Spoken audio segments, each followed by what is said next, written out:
She sold her mother's ring to buy a train ticket, 2,000 miles to meet a man she'd never seen.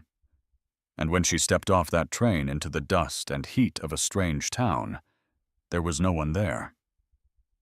Alone in a canyon as the sun died, she heard a sound no one else would have stopped for. A man, bleeding, buried under stone. She stayed.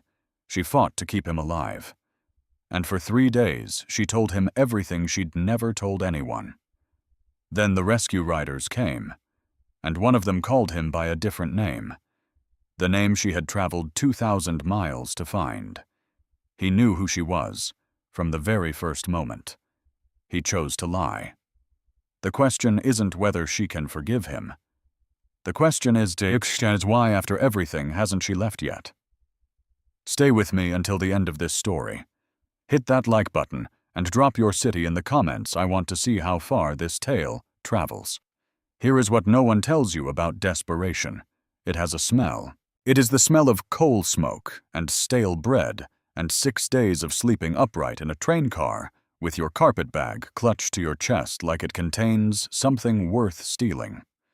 It is the smell of a dress that started out gray and has gone the color of old ash. It is the smell of a decision that cannot be unmade. Wren Calloway knew that smell intimately by the time the conductor's voice cut through the afternoon heat like a blade through butter. Hammond's Bend. Final stop. Hammond's Bend. She pressed her gloved hand against the soot-stained window and watched the world outside complete its transformation.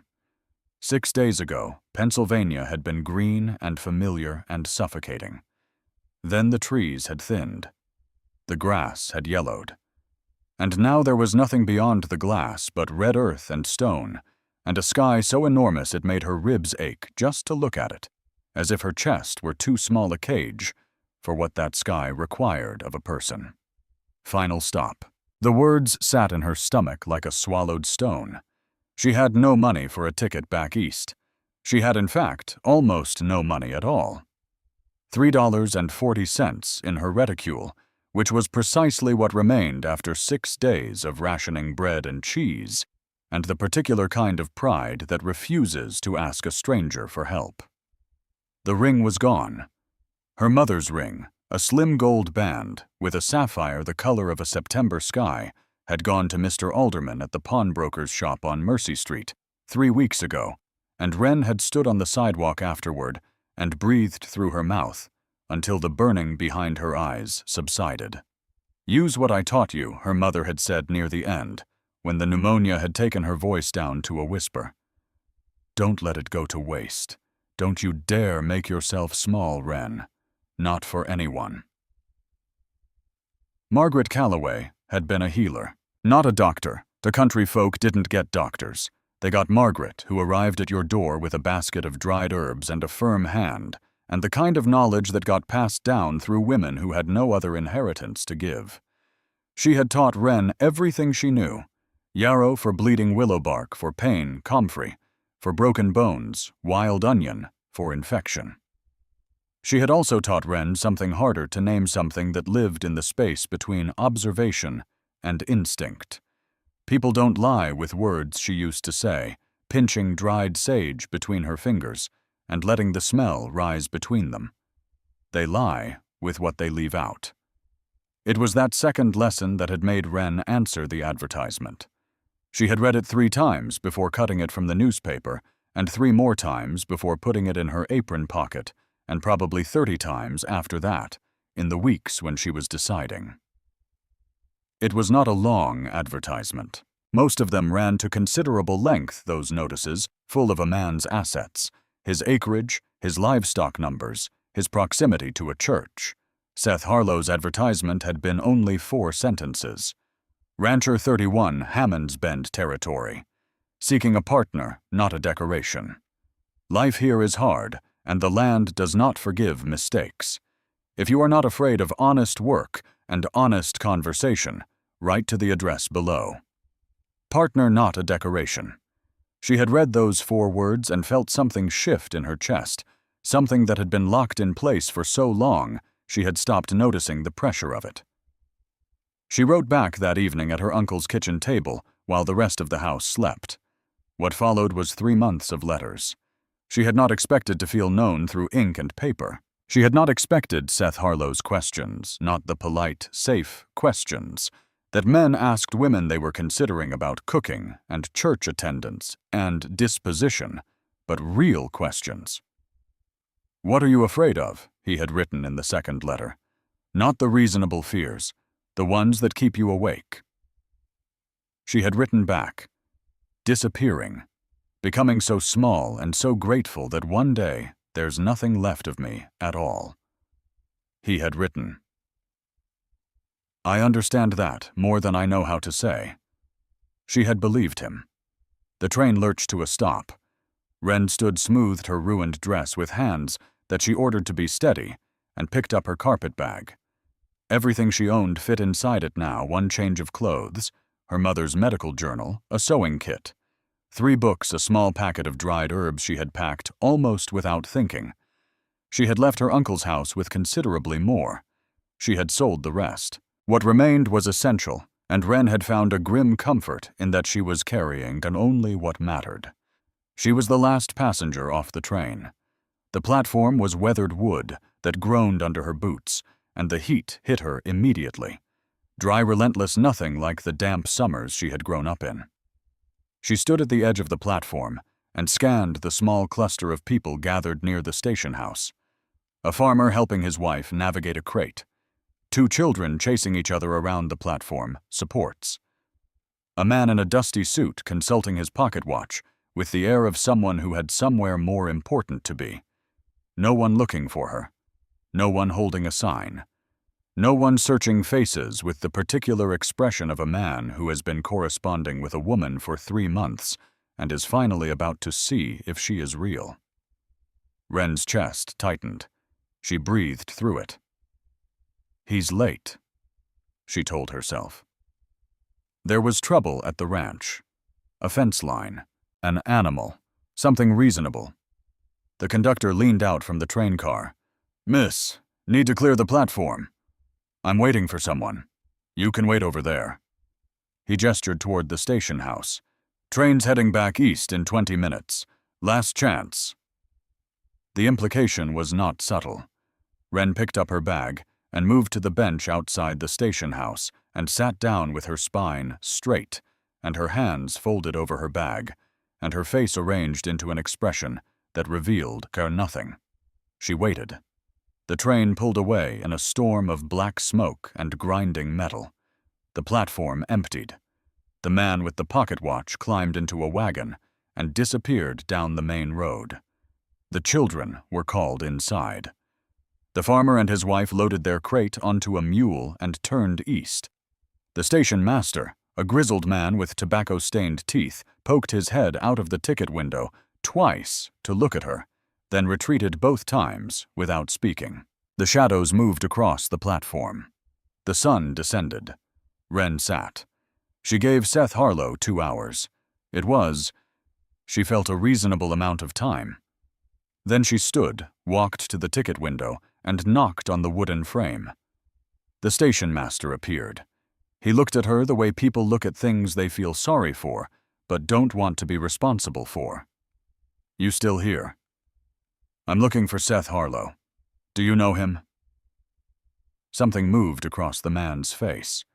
Recognition, yes, but something else beneath it, a flicker of something careful. "Sure, I know him. Biggest ranch in the territory. Him and his brother. He was expecting me. Do you know why he might not?" "Can't say." The station master spat into a dented can. "His foreman was through here 2 days back picking up supplies. Said the boss was out checking fence lines on the North Range." He squinted at her. "That's about 10 miles due west. Canyon path's shorter, 7 miles maybe. Starts just past the saloon, follows the canyon west till you hit a split, take the North Fork." "Is there a road?" "Road goes the long way around. 20 miles more or less." He studied her boots, her dress, the carpet bag, and made no effort to hide the assessment. "Sun sets in about 3 hours. You won't make the canyon path before dark if you wait much longer." "Then I won't wait much longer." Wren said. She was halfway down the platform steps when a voice caught her. "Miss Calloway!" She turned.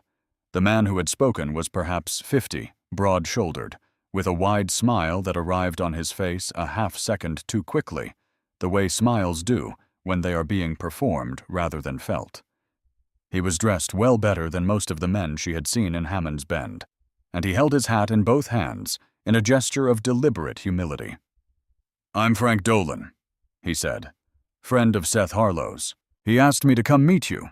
Said he got held up at the ranch, awful sorry about it, but he wanted to make sure you were taken care of." The smile widened. "I've got a room arranged for you in town. Mrs. Greer's boarding house, very respectable. We'll get you settled tonight, and ride out to the ranch first thing tomorrow." Wren looked at him. Her mother had taught her to look at people the way you look at a plant you're not sure of, not at what it shows you, but at what it doesn't. Frank Dolan showed her warmth and concern, and the practiced ease of a man accustomed to being trusted. What he didn't show her was any of the small, involuntary things that genuine concern produces, the slight tension around the eyes, the forward lean of a body that actually wants to help the way a person's hands go still when they're telling the truth. Frank Dolan's hands were not still. He was turning his hat in a slow, continuous circle. "That's very kind," Wren said. "I'll manage on my own, thank you." The smile didn't waver. That itself was information. A genuine expression would have shifted. Surprised, perhaps, or slightly stung.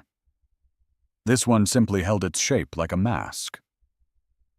"Miss Calloway, it's not safe for a woman to—" "Thank you, Mr. Dolan." She said it with finality, the way her mother used to end conversations with difficult patients. Then she turned and walked toward the main street of Hammond's Bend without looking back. She felt his eyes on her until she turned the corner. The main street of Hammond's Bend was exactly as depressing as it had looked from the train. A general store with dusty windows, a saloon exhaling the smell of stale beer and old smoke, a church steeple pointing at heaven like an accusation. A woman sweeping her porch watched Wren pass without expression. Two men outside the blacksmith shop looked up, looked away. Wren walked through all of it with her chin up and her bag in her right hand, and the station master's directions running through her head like a prayer. Past the saloon. Follow the path west. North Fork at the split. Past the last building the land opened up. The canyon path began where a narrow trail cut between two walls of striated stone, red and russet and cream layered like the pages of a very old book. Wren paused at the entrance and looked up. The walls rose perhaps 40 feet on either side. The air between them smelled of sage and something mineral and clean. The sensible thing was to turn back. Wren Calloway had spent 24 years being sensible. She had been sensible when her mother died and left nothing but debt and a basket of dried herbs. She had been sensible when her uncle took her in, and she understood without being told the precise terms of her welcome, that she was there on sufferance, that every meal was a ledger entry, that she should be grateful and quiet and small.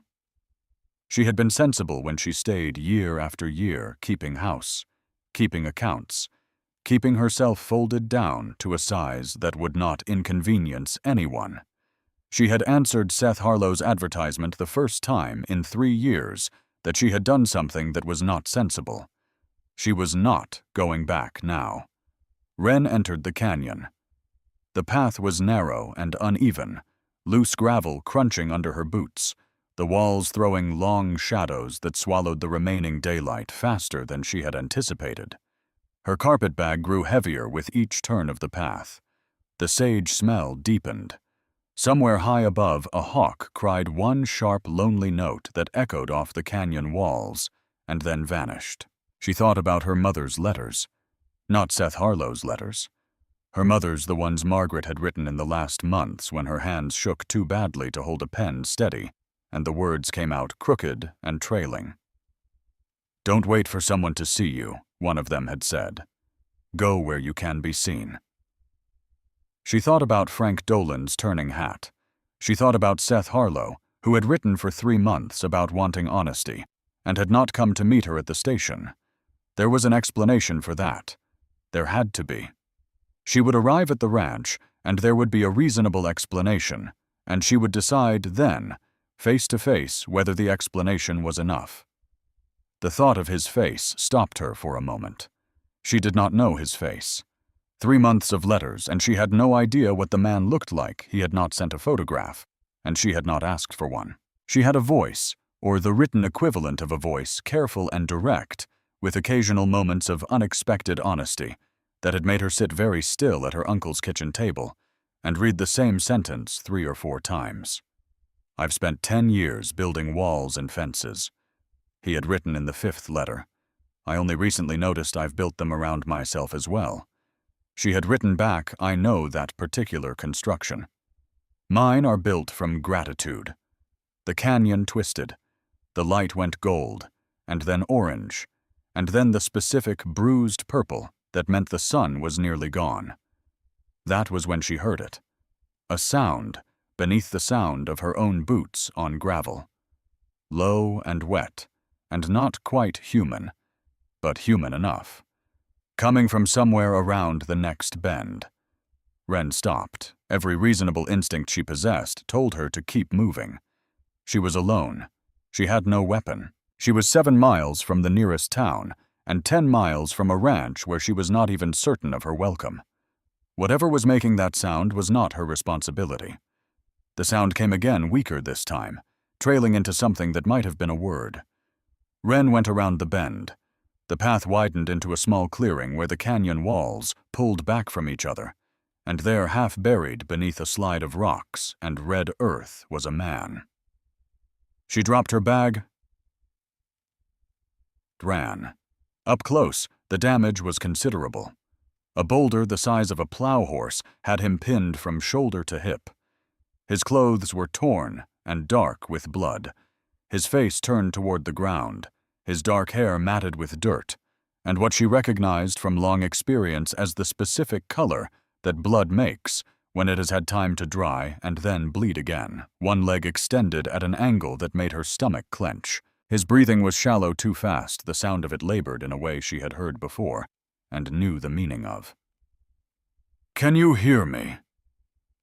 Wren knelt beside him, touched his shoulder with 2 fingers firm enough to register, not hard enough to move anything that might shift the boulder's relationship to his body.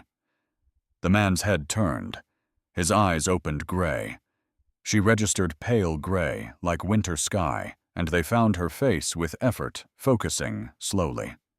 "Leave." The word came out rough, abraded by pain. "Not safe." "You're right, it isn't," Wren agreed. "For you. I'm going to help you." "Don't." He stopped. Something crossed his face, a flicker she could not read, gone too fast. Pain reclaimed his expression. "Can't move the rock." "I know." She was already scanning the clearing. "I don't need to move all of it." She found the juniper branch wedged between 2 smaller rocks, a length of dead wood, as thick as her forearm, and solid enough to serve. She tested it with both hands, but held. Then she found the flattest rock she could carry, and positioned it near the trapped man's body as a fulcrum point, calculating angle and leverage, with the same calm efficiency her mother had applied to everything. "You're not going to save everyone," Margaret had told her once. "But you're going to try for all of them. That's the difference between a healer and everyone else." "This is going to hurt," Wren said. "When I lift you, pull yourself forward. Can you do that?" The man's eyes found hers again. Something happened in them, that flicker again, the thing she couldn't name, here and gone, sir. "I'll try." "Don't try. Do it." She positioned herself, braced her boots against a flat section of the canyon wall, gripped the juniper branch with both hands, and threw every pound of her weight onto it. The boulder shifted, an inch perhaps less, but it moved. The sound the man made was not a scream. It was something underneath screaming, the sound of a body pushed past the threshold, where sound becomes instinct. But he moved. He dragged himself forward with his uninjured arm, his body clearing the boulder's edge by a margin that made Wren's vision go momentarily white with the concentration of not thinking about how close it was. She released the lever. The boulder settled back with a grinding finality. It missed his foot by 4 inches. Wren dropped to her knees beside him, hands already moving, assessing damage the way her mother had taught her, with her fingers first, and her eyes second, and her panic absolutely last. Shoulder-deep laceration bleeding had slowed, but not stopped possible break beneath. Ribs 2, at least, possibly 3, from the way he was holding the right side of his chest. Leg broken badly, the swelling visible even through his canvas trousers. A cut across his temple that had bled considerably and now crusted over. "What's your name?" She tore a strip from her petticoat, modesty she had decided was a luxury for people who weren't in canyons at dusk, and pressed it firmly against the shoulder wound. He hissed through his teeth. Then, Cole. Cole what? A pause so brief, she almost didn't register it. Cole Harlow. Harlow. The name moved through her like a current. Seth Harlow's brother. Yes. His voice was strained but controlled the voice of someone managing pain with considerable effort and a certain amount of practice. He's the rancher, the eldest. Wren filed this information in the part of her mind that was not currently focused on keeping him alive, and returned her attention to the wound. The bleeding was slowing. Good. The leg was the problem. She could see the unnatural angle of it even in the fading light, and what she could see told her what she already suspected. "I need to find shelter before full dark," she said, "and I need wood for a fire, and you're going to have to help me as much as you can because I cannot carry you." "I can—" He tried to push himself up and immediately went white. "Give me a moment." "You have as many moments as it takes to get upright. That's all." Something that might have been the ghost of a smile crossed his face. It disappeared into the pain before it fully formed. "You're not particularly gentle. You're not in a condition to require gentleness. You're in a condition to require competence." She got her shoulder under his uninjured arm. "On 3. The cave was 50 yards back up the path, a shallow depression in the canyon wall deep enough to block the wind, wide enough for 2 people, and a fire. Wren found it on her 3rd look, which meant she had trained herself to look 3 times at everything, before concluding it wasn't there. Her mother had taught her that too. Getting Cole Harlow those 50 yards took the better part of an hour. He was heavy in the way that a man who has spent years in physical labor is heavy the weight of muscle and bone rather than excess, distributed across a frame that had clearly been designed for the kind of work that broke lesser bodies. He was also, by the time they reached the cave, graying at the edges of consciousness in a way that alarmed her.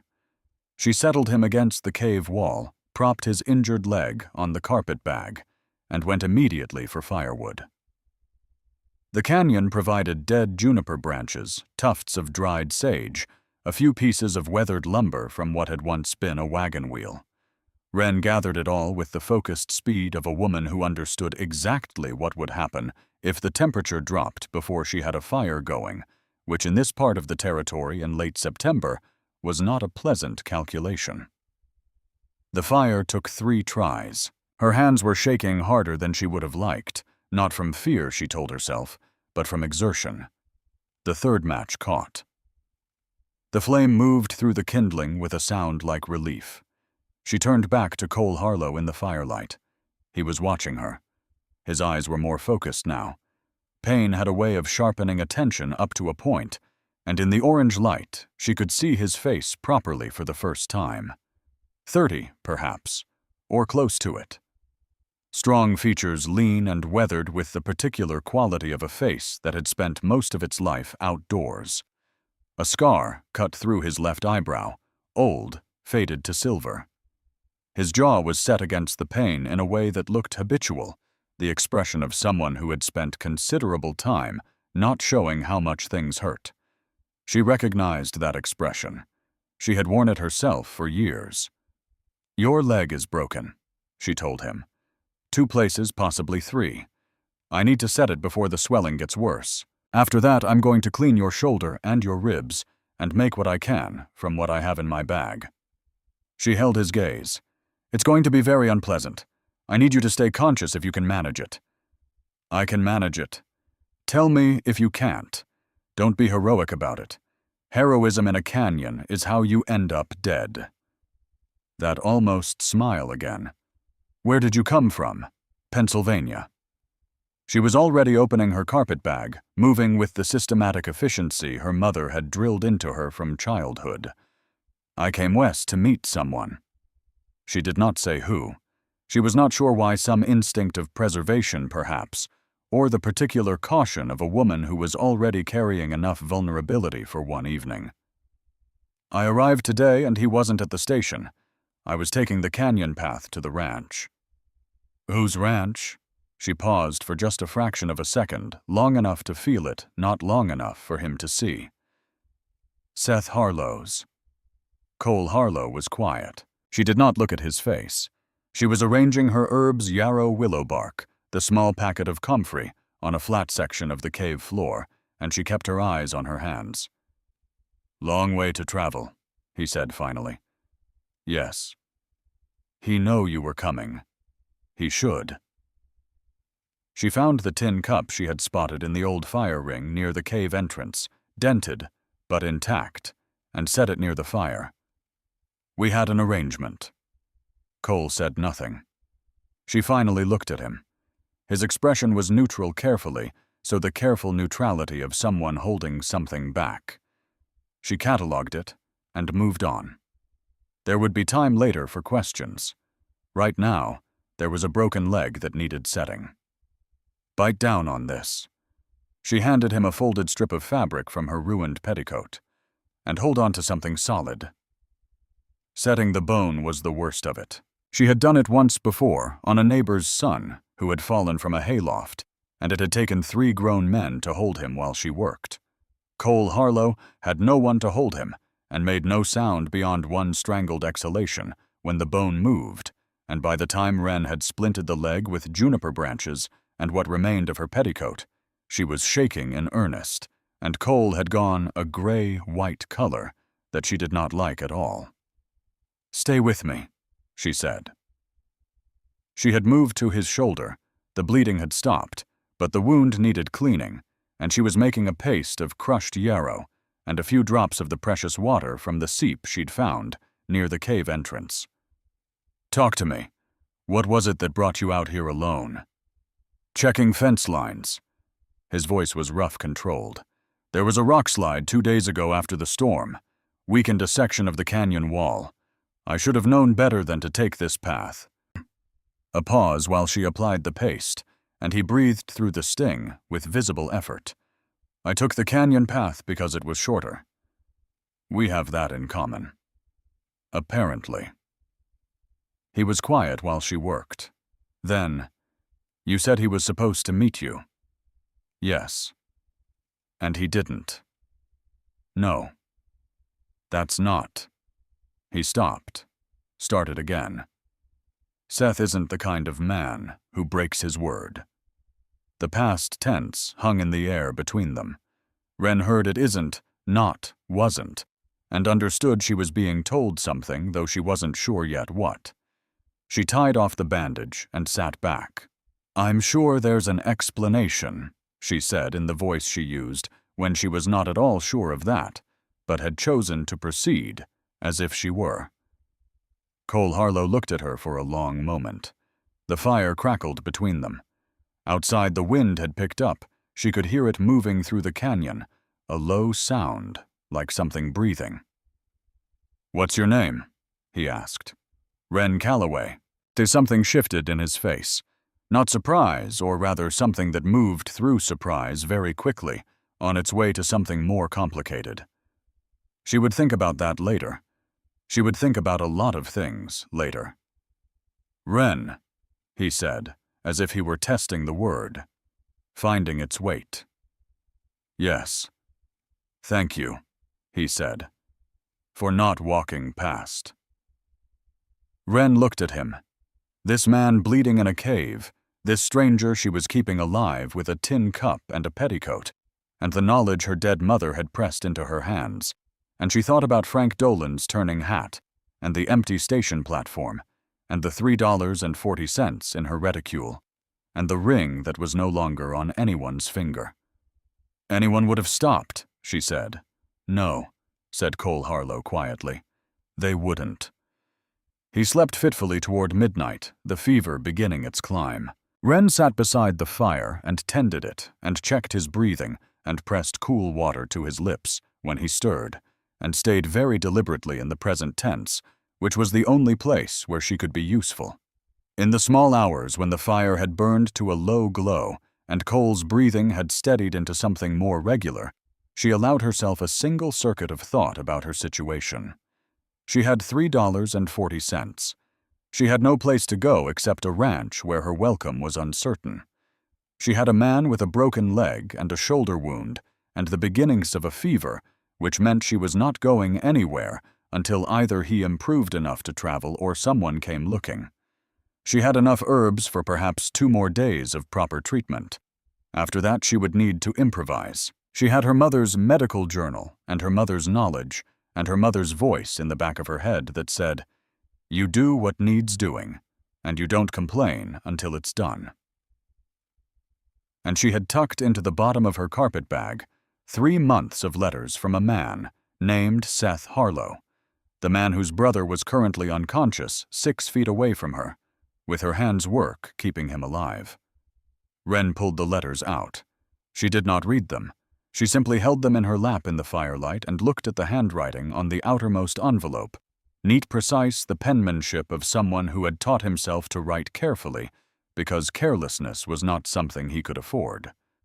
Cole Harlow, she thought. Cole. He answered so naturally. He didn't hesitate. She put the letters away. Outside the canyon, wind moved through the darkness, and she could not yet name what it was warning her about. The fever broke and came back and broke again over the course of the first night and into the gray morning. Wren slept in 2-hour intervals, waking to check Cole's temperature and force water between his lips and rebuild the fire. By dawn, she had used nearly all of her yarrow. She would need to find more. Cole woke properly around mid-morning, eyes clear, the glaze of fever replaced by a sharper awareness that took in the cave, the fire, and Wren in quick succession. "You're still here," he said. "Where would I go?" "Anywhere reasonable." He shifted, winced, took inventory of his own body, with the focused attention of someone accustomed to assessing damage. "How long?" "Since yesterday evening. It's morning now." She handed him the tin cup. "Willow bark tea. It tastes like regret, but it'll help." He drank, made a face, drank more. "The fever?" "Better. The shoulder is holding. Your leg?" She paused, considering how much honesty was useful and how much was merely accurate. "Your leg is going to need proper care when we get out of here. For now, it's stable." "We?" He looked at her over the rim of the cup. "Unless you've developed a way to walk on a broken leg that I'm not aware of." That ghost of a smile. More substantial this time, and she saw for the first time, because the fever night had been too urgent for observations of this kind, that it did something considerable to his face. Opened it. Made him look younger and less defended. "You're not what I expected," he said. "What did you expect?" He considered the question seriously, which she appreciated. Men who gave automatic answers to questions like that were not, in her experience, worth listening to. "I'm not sure," he said finally. "Someone less certain of herself, I think, under the circumstances." "The circumstances are what they are," Wren said. "Being uncertain about them doesn't change them." "No," he agreed. "It doesn't." She went to find more herbs following the canyon wall to the north, where a protected hollow caught the morning sun. She found yarrow, a small stand of it, the white flowers still holding against the autumn, and some wild onion, and a section of prickly pear. She harvested what she needed with careful hands, cataloging everything the way her mother had taught her. What it was. What it would do. How long it would last. When she came back, Cole was sitting up on his own, his back against the cave wall, watching the entrance with an expression that was hard to read. "You came back," he said. "I said I would." "You didn't say that." She set down her harvest and began sorting it. "You thought I'd run." "I thought you might." He watched her hands moving through the herbs. "You'd have reason to." "Yes," Wren agreed. "I would, but you'd have died." "Probably. Then there wasn't really a choice." She crushed a yarrow leaf between her fingers and let the smell rise. "My mother used to say that character is what you do when doing nothing is also an option." She was irritatingly consistent about that. Cole was quiet for a moment. "What happened to her?" Wren's hands paused. The smell of yarrow rose between them sharp and clean. "Pneumonia. 3 years ago. She got sick helping a neighbor's child. She always went to others first. By the time I understood how ill she was, there wasn't enough time." She resumed her work. She spent her last coherent day telling me to use what she'd taught me, not to let it go to waste. A short pause. "I used to think she meant the herbs. I think she meant something larger." "I think she meant you," Cole said quietly. Wren looked up. He was watching her with an expression she couldn't categorize, the look of a man who has recognized something he was not expecting to recognize. She held it for a moment, then returned to the herbs. "Tell me about the ranch," she said. It was, she told herself, simply a practical question. She needed to know what she was heading toward. Cole leaned his head back against the cave wall.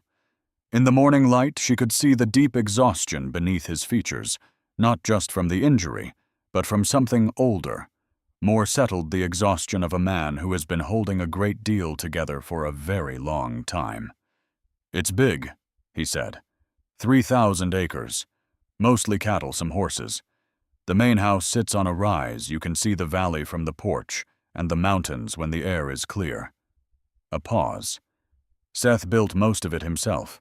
Started with almost nothing after our father died, and worked every job he could find until he had enough for the first parcel of land. 100 acres of scrub rock that nobody else wanted." Something moved in his voice, not quite pride, or rather pride complicated by something else. He has a way of seeing what a thing could be, before it is, always has. "You admire him." "He's my brother." As if that were answer enough. Then quieter. "He raised me. After our parents were gone. He was 17. I was 12. He worked 18-hour days for years so I could go to school." Cole looked at his hands, the uninjured one, open in his lap. "You don't stop owing a person for that." Wren thought about owing and debts, and the particular kind of gratitude that becomes a cage if you're not careful. She thought about her uncle's house and the way she had smiled at every meal and thanked him for every dress, and gradually over years forgotten what her own preferences were. "What does he want?" she asked. "Your brother. What does he actually want, not what he's built?" Cole was quiet for a long moment. "Someone to see him," he said finally. "Not the ranch, not the success. Him." He looked at her with those pale gray eyes. "He's been building things for so long that I think he's forgotten there's a person underneath all the construction." Wren set down the yarrow. Something was happening in her chest, a careful, cautious thing, like the first note of a song played so quietly you weren't sure you'd heard it. She did not trust it. She had come too far on trust already this week, and the sun going down last night on an empty platform had done something to her relationship with that particular instinct. But the letters had been real. She knew they had been real because she had read them the way her mother had taught her to read people, not for what they said, but for what they left out, for the shape of the silences, for the things that kept almost being said and then weren't. Who wrote those letters, she thought? who wrote to me for 3 months about seeing and being seen. Cole Harlow was watching her face with an attention that was almost uncomfortable, the attention of someone who was trying very hard not to give himself away. She filed it away. She would come back to it. "You should sleep more," she said, reaching for the tin cup. "I'm making willow bark tea again." "You're a cruel woman, Wren Calloway." "I'm a practical one." She met his eyes. "There's a difference." He slept again in the early afternoon, and Wren sat beside the low fire and opened her mother's medical journal and read the recipe for an infection poultice, and thought about what it meant that a man who had the same last name as the person she had come to marry was lying injured in a canyon that was exactly the route she would have taken to get to that person's ranch. People don't lie with words, her mother had said. They lie with what they leave out. Cole Harlow had not mentioned Seth's name since that first hour. He had talked about the ranch, about what Seth had built, about what Seth wanted. But he had not said, "My brother will be looking for me." He had not said, "Someone will come." He had not said any of the things a man says when he is confident of being found. He had said, "You came back," as if he had expected otherwise. Wren closed the journal. Outside the cave, the canyon wind moved through the afternoon, and far above she could hear the hawk again, that single lonely cry that left no echo behind it. She thought about Seth Harlow's last letter, the one that had arrived 2 weeks before she left. She could recite it from memory, had read it so many times the creases in the paper had gone soft. "I find myself thinking about what it means to be known," he had written. "I have spent so long being known for what I've made that I've forgotten to be known for what I am. I wonder if you'll find the difference disappointing." She had written back, "I came looking for the person who wrote these letters. Not the ranch, not the reputation, the person." His response had come quickly enough that she had understood he had been waiting for her answer. Then he had written, "I'll be at the station." He had not been at the station. And his brother, or the man who claimed to be his brother, was lying 6 feet away from her, with her hands work all over him, watching her from beneath heavy eyelids, with the expression of someone who knew considerably more than he was saying. The fire settled. The afternoon moved through the canyon in long, golden bars of light.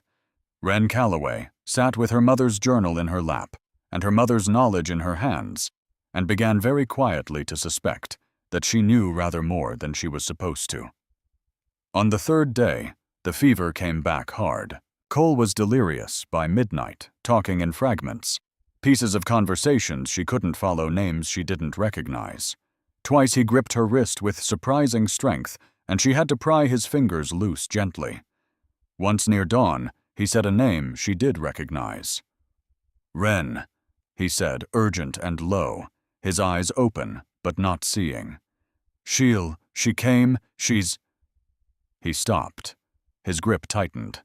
"Don't send her away." "I'm here," Wren said, keeping her voice steady. "No one's sending anyone anywhere. You're all right." He subsided, but his expression, even unconscious, even in the grip of fever, was the expression of a man in an argument with himself that he was losing. She was replacing the compress on his forehead when she heard it, hoof-beats on the canyon floor. Multiple horses moving with purpose. She was at the cave entrance before she had consciously decided to move. 3 riders picking through the canyon path in the early gray light. They were moving fast, the horses stepping carefully on the loose gravel, but pushed to speed nonetheless. Even from 50 yards, she could see the quality of the horses, the professional set of the riders' shoulders. "Here," she had not planned to shout the word, came out before she could moderate it, raw and ragged, with 3 days of sleeplessness. "We're here. He's hurt. We're in the cave." The lead rider's head snapped up.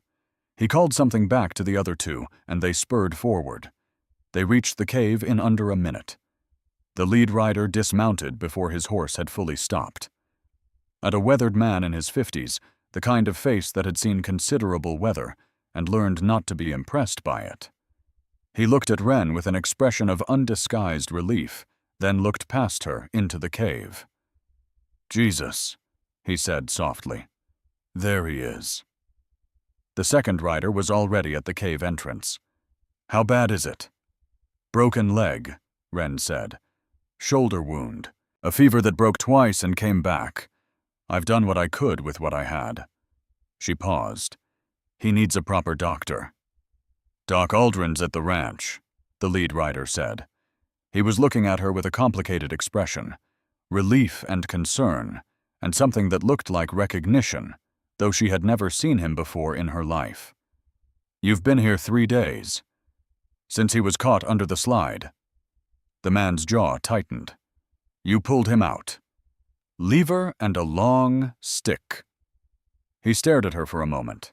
Then, with the decisive movement of someone returning to what needed to be done, "Tom, get the litter from the back of the wagon." To Wren. "We've got a wagon at the canyon entrance, 1/4 mile back. Miss—" He stopped. "I'm sorry. You are Miss Calloway, aren't you?" The world tilted. Not visibly, Wren was 24 years old and had been managing not to show the things she felt since she was 9, when her mother had explained that healers did not have the luxury of their own panic. But inside something shifted, with a sound like ice cracking. "Yes," she said carefully. "I am." "Marcus," the man said, extending a hand, with the automatic courtesy of someone who did it, without thinking. "Foreman at the Harlow Ranch. We've been looking for—" He turned back toward the cave, raised his voice. "Jake, get in there with me. Careful with his leg." Inside the cave, the second rider was kneeling beside Cole. He had one hand on the injured man's arm, checking something. He looked up and said with the relief of someone reporting something he had very much not wanted to report in the other direction. "He's alive. Pulse is weak but steady. Miss, whatever you did, you kept him alive." And then in the easy, unthinking way of someone who has known a person for years and speaks their name without ever thinking it is a name someone else might be listening for, Jake looked back down at the man on the cave floor and said, "You're going to be all right, Seth. We've got you." Seth, not Cole. Seth, the name she had traveled 2,000 miles to find. Wren stood very still in the entrance of the cave with the morning light coming in behind her, and 3 days of everything she had said and done and felt, settling into a new shape, the shape of something that had been true all along, and that she was only now being permitted to see. The man she had pulled from the rocks. The man whose bones she had set, and whose wounds she had packed with yarrow paste, and whose hand she had held in the fever dark. The man who had asked her what she was afraid of with the same quality of attention that the letters had not polite, not safe, but real. Not his brother. Him. He had known her name from the first moment she had spoken it. He had said nothing. In the cave, Seth Harlow opened his eyes, clear now, the fever broken at last, the gray of them sharp in the morning light. They found her face immediately with a directness that told her he had been aware of this moment before it arrived, had been bracing for it. The guilt in his eyes was unmistakable. So was something else, something that lived underneath the guilt, deeper and more complicated. She did not have a name for it yet. She would find one later. Right now, she turned away from the cave entrance and stood in the red-gold morning light of the canyon and breathed. One breath, then another. The hawk cried somewhere above her, that same single note, neither warning nor welcome, simply the sound of a wild thing going about its business, in a world that did not ask its permission. He knew who she was from the very first moment. He chose to lie. Marcus appeared at her elbow, his expression carefully respectful. "We'll need you to ride back with us to the ranch, Miss Calloway. It's the closest place with proper care, and you've been out here 3 days. He paused. "Are you all right?" Wren Calloway turned to look at the man who had asked her that question. Then she looked at the cave entrance, where the man who had spent 3 months writing to her about the importance of honesty was being carefully lifted onto a wooden litter. "I'm perfectly fine," she said. Her voice was steady. She picked up her carpet bag, $3.40, her mother's journal, 3 books, the letters she knew by heart, and walked toward the horses, and did not once look back at the cave where she had spent 3 days learning without meaning to the precise shape of a person's soul. The question is not whether she can forgive him. She thought with the part of her mind that was already working on it, that could not stop working on it, that was her mother's daughter through and through. The question is, why after everything she hasn't left yet? She already suspected the answer. She did not yet know what to do with it. The wagon ride took 2 hours. 2 hours of Red Canyon walls giving way to open valley of the horses picking their careful way over ground that had no interest in making anything easy of Seth Harlow lying on the litter in the wagon bed with his eyes closed and his jaw set against the pain of every rut and stone beneath the wheels.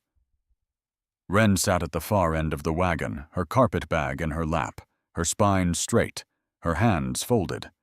She did not look at him. Or rather, she looked at him the way she had learned to look at things she was not supposed to be looking at. Sideways briefly, with her attention pointed somewhere else. Her mother had taught her that too, though Margaret had applied it to plants rather than people. "Don't stare at what you're trying to identify," she used to say, crouching beside some unfamiliar growth at the edge of a field. "Look past it. Let your peripheral vision do the work. The center of your attention changes what it finds." Wren looked at the valley unfolding around them, the grass running gold and silver in the morning wind, the mountains going purple in the middle distance, and in her peripheral vision, she watched Seth Harlow breathe. He was breathing more easily now. The fever had broken for good, she thought, or at least broken enough. His color was better. The gray-white pallor of the cave was resolving into something that looked more like a living man, and less like a man in the process of becoming otherwise. He had not spoken to her since the cave. She had not spoken to him. Marcus riding alongside the wagon had filled the silence with the careful efficiency of a man who understood that silence needed filling. The weather had been difficult. There had been flooding on the South Range. 2 of the hands had come down sick last week and were only now recovering. The cattle numbers were looking good for fall. He spoke to the air in front of him, addressing no one in particular, giving Wren something to do with her ears that was not the sound of Seth Harlow's careful controlled breathing 6 feet away from her. She was grateful for Marcus in the abstract way. You are grateful for people who understand things without being told. The ranch came into view on a rise, and Wren's breath caught despite everything. It was exactly as the letters had described it. Exactly. And that exactness, that fidelity between the written word and the physical reality, was in this moment almost unbearable. A sprawling main house built of timber and stone sitting on the rise with the assurance of something that had grown there rather than been constructed. Outbuildings arranged with practical logic around it. Barn, bunkhouse corrals, where horses moved in the morning light like dark water. And beyond all of it, the valley she had read about in 6 different letters, described from 6 different angles, the view from the porch on a clear day when you could see all the way to the mountains. "I built this for myself first," Seth had written in the 3rd letter. "But lately I've been wondering what it would look like to build it for someone else as well. To have someone else standing on that porch who wanted to be standing there." Wren had stood on her uncle's back porch in Pennsylvania and read that sentence and felt the locked thing in her chest move again. She set her jaw and looked at the house and felt absolutely nothing that she was going to acknowledge before she had slept and eaten and had sufficient time to be alone. The wagon pulled up to the main house. People emerged, ranch hands, a stout woman in an apron, a younger man with a quick stride who must have been watching from a window. There was the organized confusion of Seth being carried inside, of voices overlapping, of Marcus issuing instructions with the calm authority of someone who had managed crises before and expected to manage more. Wren climbed down from the wagon unassisted. A woman appeared at her elbow, the stout woman closer now, with a face that had the quality of good bread, plain and reliable and warm, in a way that had nothing to do with temperature. Miss Calloway. Not a question. I'm Ida Pruitt. I keep this house. She looked at Wren the way women look at other women when they are assessing damage, not unkindly, not intrusively, but with the particular attention of someone who intends to be useful. Mr. Harlow sent word about you weeks ago. Your room has been ready. She paused, and something moved briefly in her expression. We were very worried when you didn't arrive with the boss. There was a complication, Wren said. So I see those, Mrs. Pruitt's gaze moved to the main house entrance, where Seth was being carried through, and back to Wren. She did not ask anything further. She simply said, Let me show you to your room. You need to sleep and eat, and if you'll forgive me for saying so, bathe. In that order or any order you prefer. Wren followed her inside. The room was perfect. That was the problem. Wren stood in the doorway and looked at it. The large bed, with its hand-stitched quilt in shades of cream and blue. The writing desk positioned exactly where the light came in.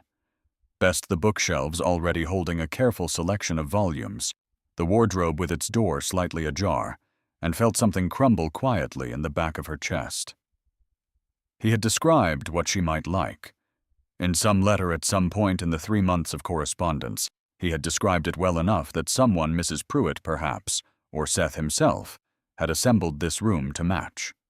The desk by the window. The books. The colors, which were not the colors women were usually given in guest rooms, but were exactly the colors Wren would have chosen for herself if she had been given the choice. She crossed to the wardrobe and opened it. New dresses, 4 of them in fabrics that felt expensive under her fingers, a deep green wool, a rust-colored cotton, a cream muslin, a blue that was almost exactly the color of her mother's sapphire ring. Her size, or close enough to it. Her preferences, or what her preferences would have been if anyone had ever thought to ask. He had thought to ask. In a letter. And then he had used her answer to choose dresses for a woman he had decided apparently not to meet at the train station. Wren closed the wardrobe. She sat on the edge of the bed. The mattress was extraordinary, the most comfortable surface she had encountered in a week, and looked at her hands. Her knuckles were raw from 3 days of canyon work. There was still yarrow stain on her right index finger, and something under her left thumbnail that was either dried blood or iron-rich mud, and probably both. These were the hands that had kept him alive. She laid down on the bed without removing her boots, and stared at the ceiling, and gave herself exactly 10 minutes. 7 minutes in there was a knock. Miss Calloway. Mrs. Pruitt's voice careful and gentle as a hand on a window shade. Doc Aldrin is here for Mr. Harlow. He'd like to speak with you about what treatment you provided. When you're ready. 5 minutes, Wren said. She was downstairs in 4. Doc Aldrin was a gray-haired man with the patient eyes of someone who had seen a great deal and retained the capacity to be impressed.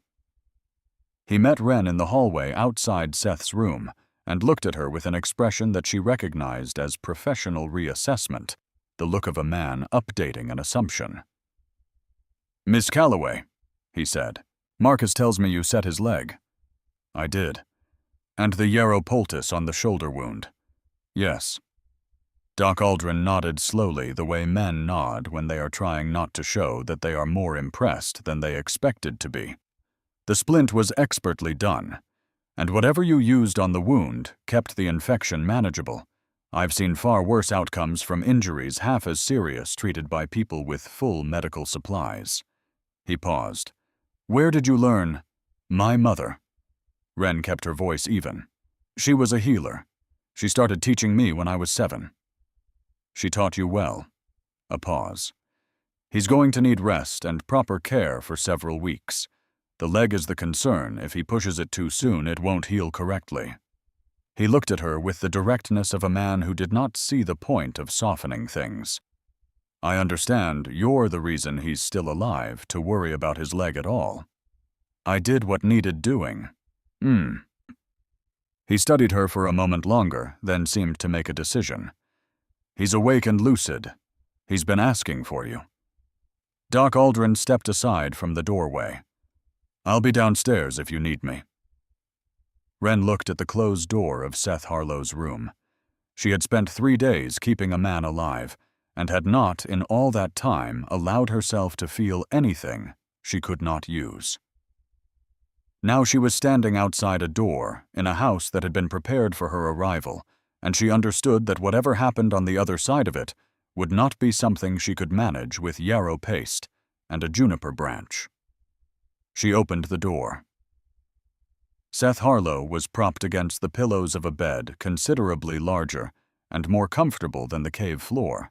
His broken leg elevated his shoulder properly, bandaged with materials that were not torn. Petticoat. Someone had washed the blood and dirt from his face and hands. He was wearing a clean shirt. His dark hair was still damp. He looked in the clear light of the bedroom window, like the man she had imagined from the letters. She had known he would. That was the worst part. His gray eyes found her the moment she came through the door, and they did not look away. She gave him credit for that, though it cost her something to do it. She stood at the foot of the bed, with her hands at her sides, and waited. "Wren," he said. "You can call me Miss Calloway," she said. "We've only just met, properly." The words landed. She watched them land. His expression, which had been open, braced for something, the expression of a man who has been waiting for a reckoning and is determined not to flinch from it, absorbed the impact and held. "You're right," he said. "I'm sorry." "Which part are you sorry for?" He didn't rush to answer. She gave him credit for that too, in the same costly way. "All of it," he said. "The station, the canyon. Every moment I let pass where I could have told you the truth and chose not to. That's a considerable list." "Yes." Wren moved to the window. The valley spread below her exactly as described, 6 letters worth of description resolved into a single view, the grass moving in the wind, the mountains steady and indifferent on the horizon. She looked at it for a moment, then turned back. "You were there," she said. "At the station. You watched me." It was not a question. She had known it since Marcus said her name, and the guilt in Seth's eyes had told her everything his mouth had not. "Yes." "You watched me wait." "Yes." "And then you watched me walk into the canyon, alone." A muscle moved in his jaw. "Yes." Wren looked at him. "Why?" The question filled the room. Seth held it for a long moment. She could see him working through it, not performing deliberation, but actually deliberating the way the letters had suggested he would, with the careful seriousness of a man who had learned that words left traces. "Because I was afraid," he said. "And that's true, but it's not complete, so let me try again." He shifted against the pillows, something moving behind his eyes. 4 years ago, I married a woman named Catherine. She was everything I thought I was looking for, capable, direct, said all the right things about the land and the work, and wanting something real. He paused. 3 months after the wedding, she disappeared. She and her cousin, who was her accomplice, took $20,000 from the ranch accounts and left. His voice was flat controlled. I found out later they had done it before. 3 other men. I was not the first fool. Wren said nothing. She was listening the way her mother had taught her to listen, not for what she expected to hear, but for the shape of what was actually being said. "The money nearly destroyed the ranch," Seth continued. "It took 3 years to rebuild, but the money was not." He stopped, pressed his mouth into a line, tried again. "The money was not the damage. The damage was understanding that I had looked at someone every day for 3 months and seen precisely what she wanted me to see. That my judgment, the thing I had built everything on, the thing I trusted more than anything else, because it was the only tool I had that could not be taken from me, was not reliable. A pause. How do you rebuild after that? How do you trust what you see? You don't, Wren said quietly. You test instead. His eyes met hers. I was wrong, he said. I know I was wrong. I had no right to put you through what I put you through, to leave you standing at that station, to let you walk into that canyon alone, to lie about who I was while you... He stopped again. Something crossed his face that was rawer than anything she had seen in 3 days of fever and pain. While you saved my life. Yes, Wren said, while I did that. The room was quiet. Outside, she could hear the ranch sounds, hooves in the corral, someone calling across the yard, the distant lowing of cattle. Normal sounds. The sounds of a place that functioned regardless of what happened inside its walls. There's something else, Seth said. Something I haven't told you. She waited. I didn't sign Catherine's divorce papers for 2 years after she left. He held her gaze. It clearly cost him.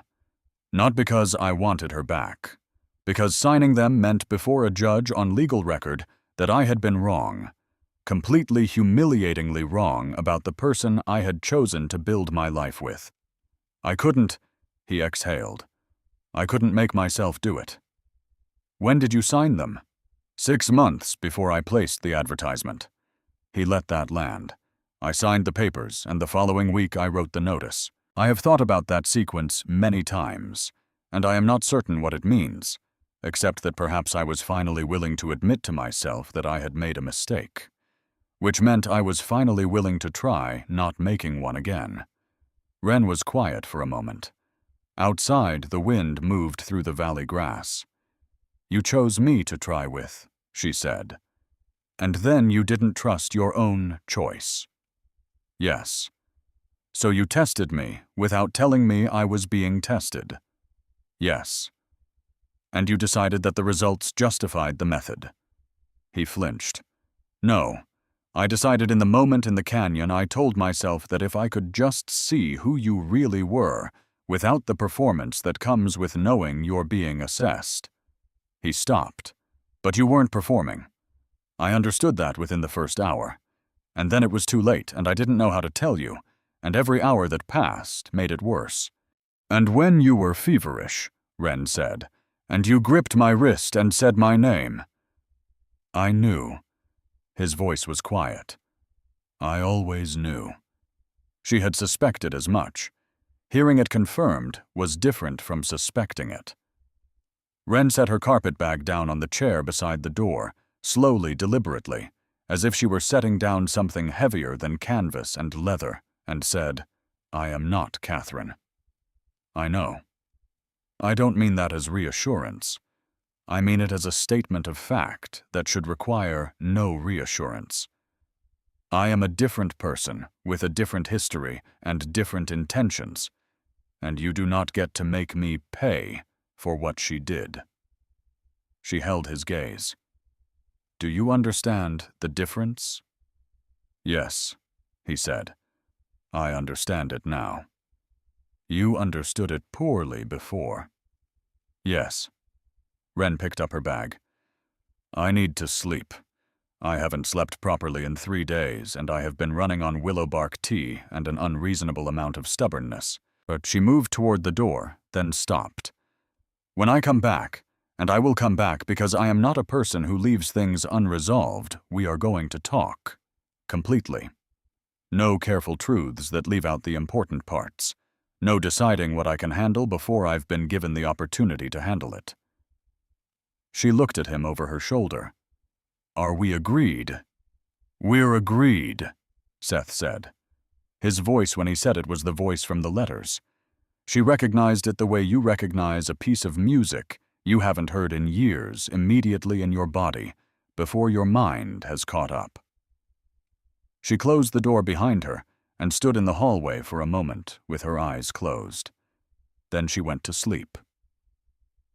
She slept for 14 hours.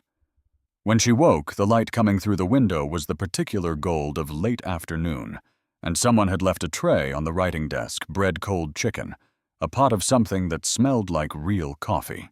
Wren sat on the edge of the bed for a moment, taking inventory of herself the way she had been taught to take inventory of patients systematically without judgment, noting what was there. Her body exhausted still, but functional. The rawness in her knuckles was fading. The ache in her shoulders from 3 days of sleeping upright had resolved to a dull complaint rather than an acute one. Her mind working. That was always both the advantage and the difficulty. She ate everything on the tray and drank 2 cups of coffee and put on the gray dress, her own, the one she had arrived in, because the dresses in the wardrobe were still something she was not ready to address, and went downstairs. Mrs. Pruitt was in the kitchen, and the kitchen was the kind of room that made sense of the whole house, large and practical, and lived in, with a cast-iron stove and windows that looked east over the pastures. It smelled of bread and coffee and something herbal that Wren identified after a moment as dried sage hanging in a bundle near the window. "There you are." Mrs. Pruitt looked up from the table where she was shelling beans with the focused rhythm of someone who had done it 10,000 times. "Sit down. I'll make you a proper plate." The tray was sufficient, thank you. The tray was an apology. A proper plate is a welcome. She was already at the stove. "Sit down, Miss Calloway." Wren sat down. She had not, she realized, been told to sit down by anyone in years. Not in the way that meant, "You are welcome here. This is your chair." In her uncle's house, she had sat when there was space for her to sit, when the business of the household did not require her to be standing. She had sat tentatively the way guests sit when they are not sure of their welcome. She sat in Mrs. Pruitt's kitchen without tentativeness, and felt the difference. "How long have you worked here?" she asked. 12 years. Mrs. Pruitt set a plate in front of her roast beef potatoes, green beans still firm, and sat down across from her with her beans and her shelling. "I came when Seth was building the main house. He needed someone to manage the household, and I needed employment, and we suited each other." She paused. "I knew his mother years back, before the family came west. She was a good woman." "He told me about her," Wren said. "In the letters." Mrs. Pruitt was quiet for a moment, shelling. Then, "He showed me one of your letters. Not the contents, just the letter held it up," said Patty. "I think I found someone real." A pause. "I hadn't seen him look like that in 5 years." Wren looked at her plate. "And then he didn't come to meet me." "And then he didn't come to meet me," Mrs. Pruitt agreed. "I was furious with him. Told him so directly." She said a shelled pas de word. "He just went quiet the way he does when he's already decided something and knows you're right but can't change course. Said he needed to be sure." She looked at Wren. "I didn't understand what he meant until Marcus brought you both back." Wren looked up. "You didn't know who he was in that canyon," Mrs. Pruitt said. It was not a question. "And you stayed. Spent 3 days caring for a man you thought was a stranger." She held Wren's gaze with the directness of a woman who had earned the right to it. "That tells me a great deal about you, Miss Calloway. What does it tell you about him?" Wren was quiet for a moment. The kitchen smelled of sage and bread and honest work. Outside the window, the afternoon light moved across the pastures in long gold sweeps. "It tells me," she said carefully, "that he is a man who has been very badly hurt and who made a very poor decision because of it. Both of those things are true." "Yes," Mrs. Pruitt said. "They are." She returned to her beans. "The question is whether the second thing can be addressed without the first thing getting in the way." "That, Mr. Wren said, is what I came here to find out." Jessie Harlow arrived the following morning. Wren heard the horse before she saw the rider, a quick, confident gait coming up the road from the south, the sound of someone who rode without thinking about it. She was on the porch with her mother's medical journal and a cup of coffee when he came into view, young, lean, dark-haired like his brother, but with a face that was more open, less defended, the face of someone who had not yet learned to hold himself quite so carefully. He saw her and reined in. "You're her," he said, dismounting, with the ease of someone who had been getting on and off horses since before he could remember. "Miss Calloway." "And you're actually Jessie Harlow," Wren said. He looked at her for a moment. Then he laughed a short, surprised sound, genuine and slightly chagrined. "Marcus told you. Jake told me, when he called your brother by his real name." Jesse tied his horse to the post and came up the porch steps and sat down on the opposite end of the bench with the unstudied ease of someone comfortable in their own body. He was perhaps 22. He had none of Seth's guardedness and all of Seth's directness, the same quality of attention, the same habit of looking at you as if you were worth the trouble of actually seeing. It ran in the family, she thought. The looking. "I want to apologize," Jesse said. "For my brother." "You're not responsible for your brother." "No, but I'm related to him, which feels like it should count for something when he does something this stupid." He studied her with frank curiosity that was somehow not rude, the curiosity of someone who asked questions because he actually wanted to know the answers. "You saved his life." "I kept him alive until proper help arrived." "That's different." "It really isn't." He leaned his elbows on his knees. "Can I be direct with you, Miss Calloway?" "I would prefer it." "My brother is an idiot." He said it without heat, with the resigned affection of someone who has accepted a fundamental truth about a person they love. "A good man. The best man I know, actually, which is what makes it so frustrating. He built this ranch from nothing. He raised me when our parents died, and he was barely old enough to be responsible for himself. He kept his word to every person he ever made a promise to."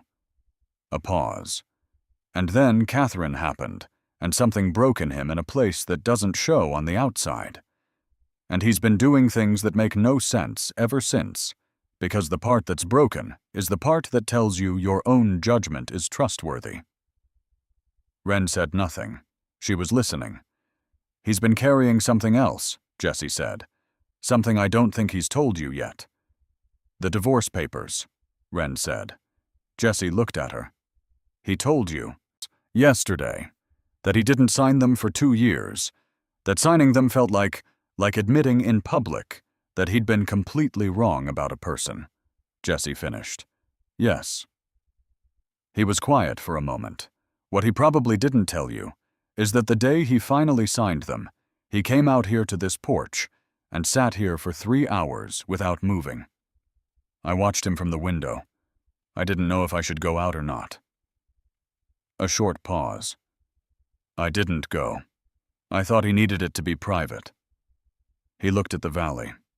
After 3 hours he came inside and made coffee and said very casually that he'd been thinking about placing an advertisement in the Eastern papers. And I said, "For what?" And he said, "For a wife. Or a partner.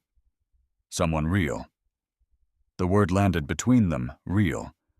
The same word from the letters. She recognized it with her whole body. "He'd been reading your letters for a week," Jesse said, "before he told me about them. He showed me one, eventually. Just one. He said she sees things, Jesse. She looks at the world the way a person looks when they actually want to understand it, not just categorize it." A pause. "Seth doesn't talk about people that way. About anyone. So when he told me he wasn't going to meet you at the station, that he'd worked out this—" Jesse gestured at a loss for a word adequate to describe what Seth had done. "This arrangement. He told you beforehand, the night before you arrived. He said he needed to see who you really were.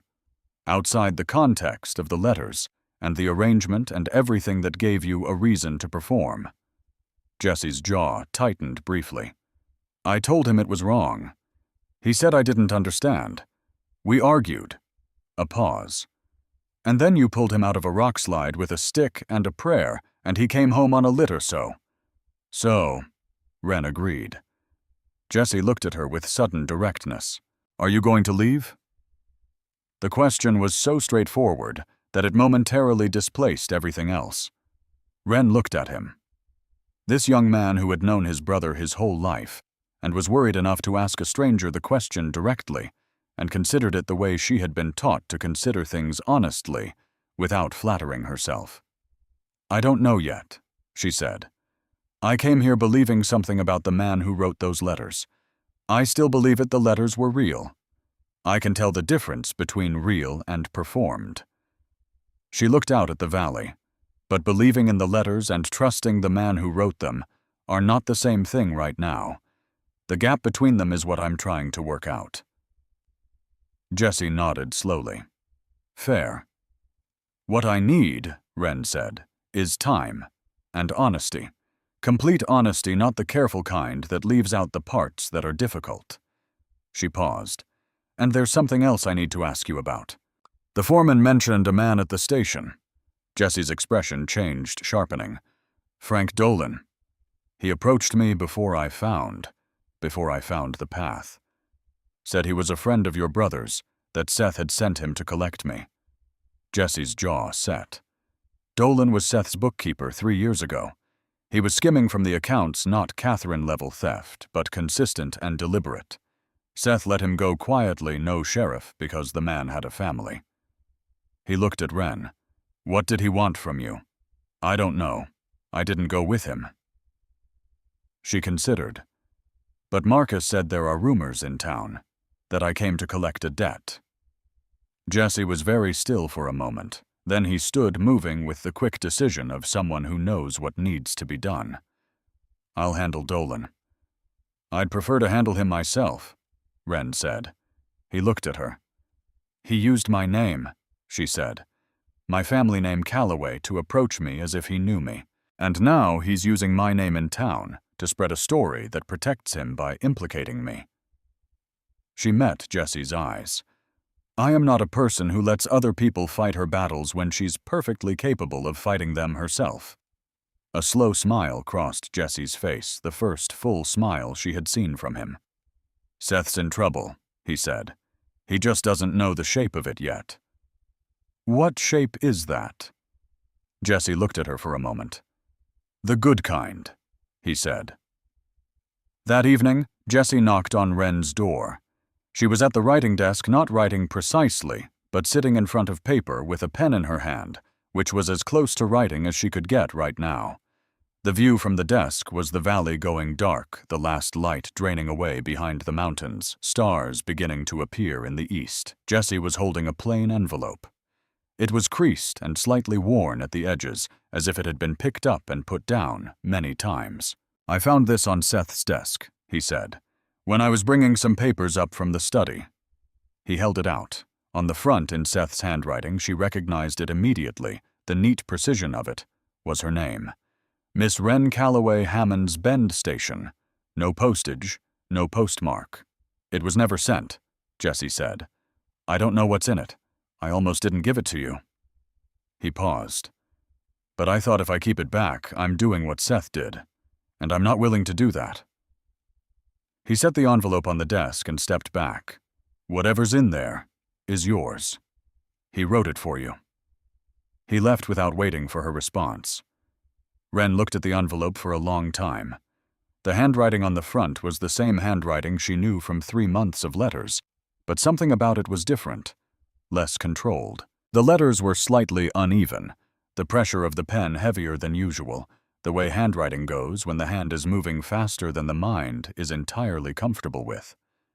She picked it up, turned it over. She opened it. "Wren, I am writing this the night before you arrive, and I know already that I will not send it. I am writing it anyway because I have no one else to say this to, and if I don't say it somewhere, I am going to walk into tomorrow carrying it alone, which is how I have walked into every day for the past 4 years, and I am very tired of it. I am not going to be at the station. I made this decision 3 days ago, and I have argued with myself about it every hour since, and I am still making it, which tells me something I would prefer not to know about the state of my courage. I have been watching the trains arrive from my window not at the station, from a hill above the road, and I have been thinking about what it means that I can watch a train arrive and still not go down. I told myself it was about being certain, about needing to see who you were without the context of the letters and the arrangement, and the possibility that you had something to gain. But I know I have known for 3 days that this is not entirely true. The true version is this: I am afraid that if I see you, I will want to trust you.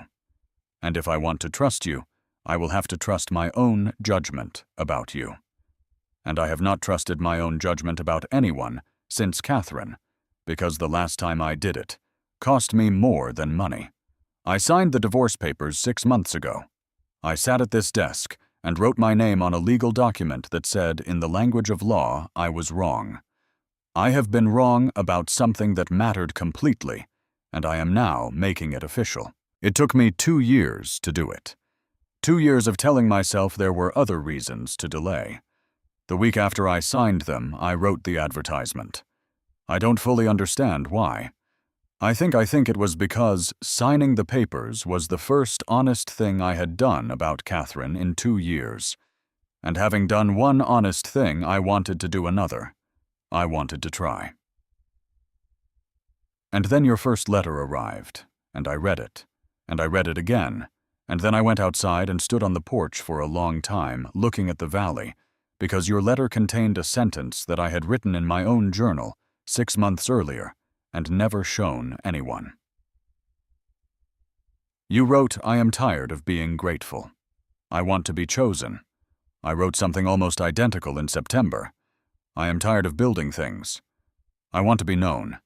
I don't know what to do with that. I have been corresponding with you for 3 months, and I don't know what to do with the fact that you seem to see things the way I see things clearly, without comfort, and say them the way I would say them if I were braver.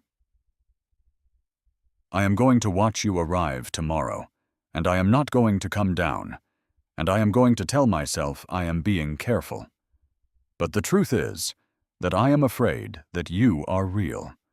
Because if you are real, and I am wrong about you, there is nothing left of the version of me that knows how to keep going. I know this is not a thing I have any right to ask of you.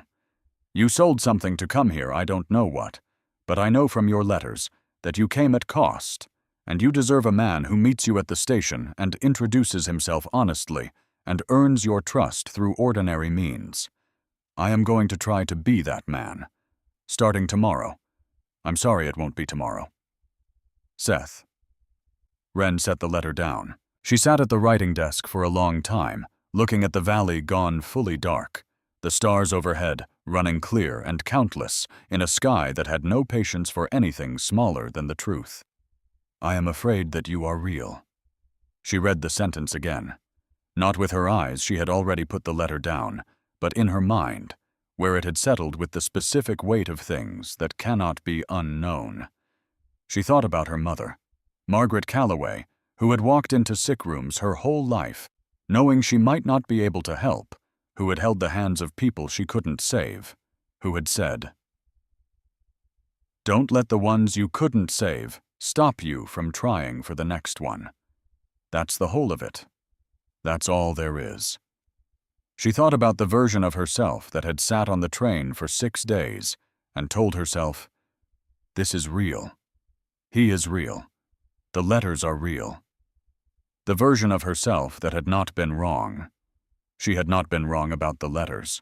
The man who wrote this letter that was never meant to be read, was the same man who had written to her for 3 months. He had not lied about himself. He had lied about his name and his actions and the facts of the situation. But the person underneath all of that, the man who was tired of building things and wanted to be known, who had signed divorce papers 2 years late because admitting failure was harder than carrying it, that person was exactly who the letters had suggested. She folded the letter carefully. Then she picked up the pen. She did not write to Seth. She wrote to her Uncle James, a short letter, 3 sentences the shortest, and most honest thing she had written in years. I am safe. I am staying. I will write again when I have more to say. She sealed it and left it on the tray for the morning mail.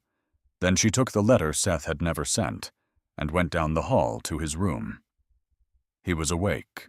The lamp was burning low on the bedside table, and he was sitting up against the pillows with a ledger open in his lap, the ranch accounts. She saw and felt a small involuntary softening at the fact that even laid up with a broken leg, he was doing the accounts.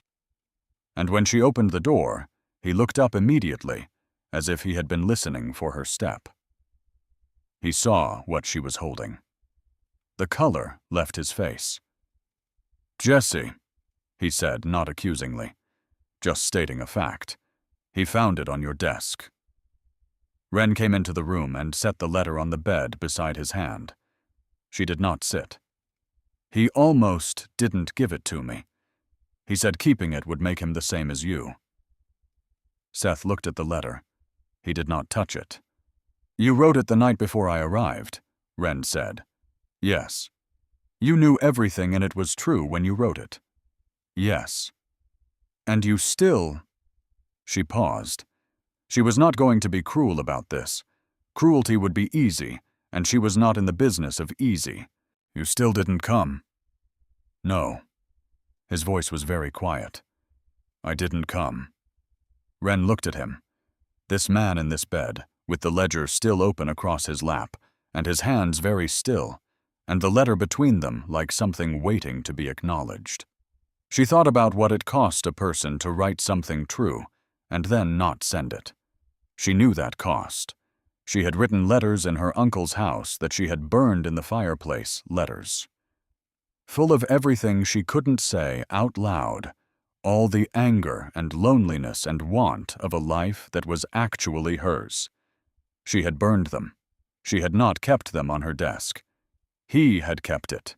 "You wrote it," she said. "You kept it. You didn't send it, but you didn't destroy it either."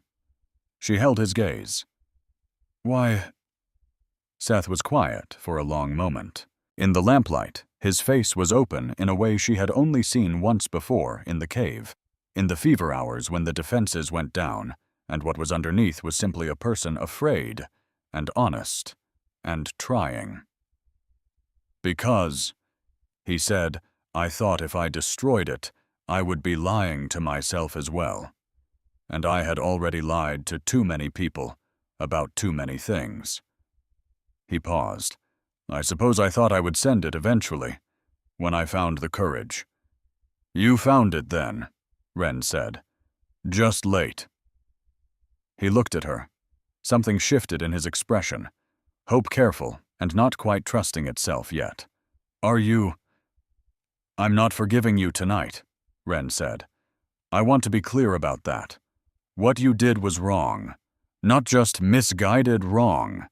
You left me alone in a strange town with no money and no help, and the very particular humiliation of being a woman who traveled 2,000 miles for a man who couldn't be troubled to keep his word." Her voice was steady.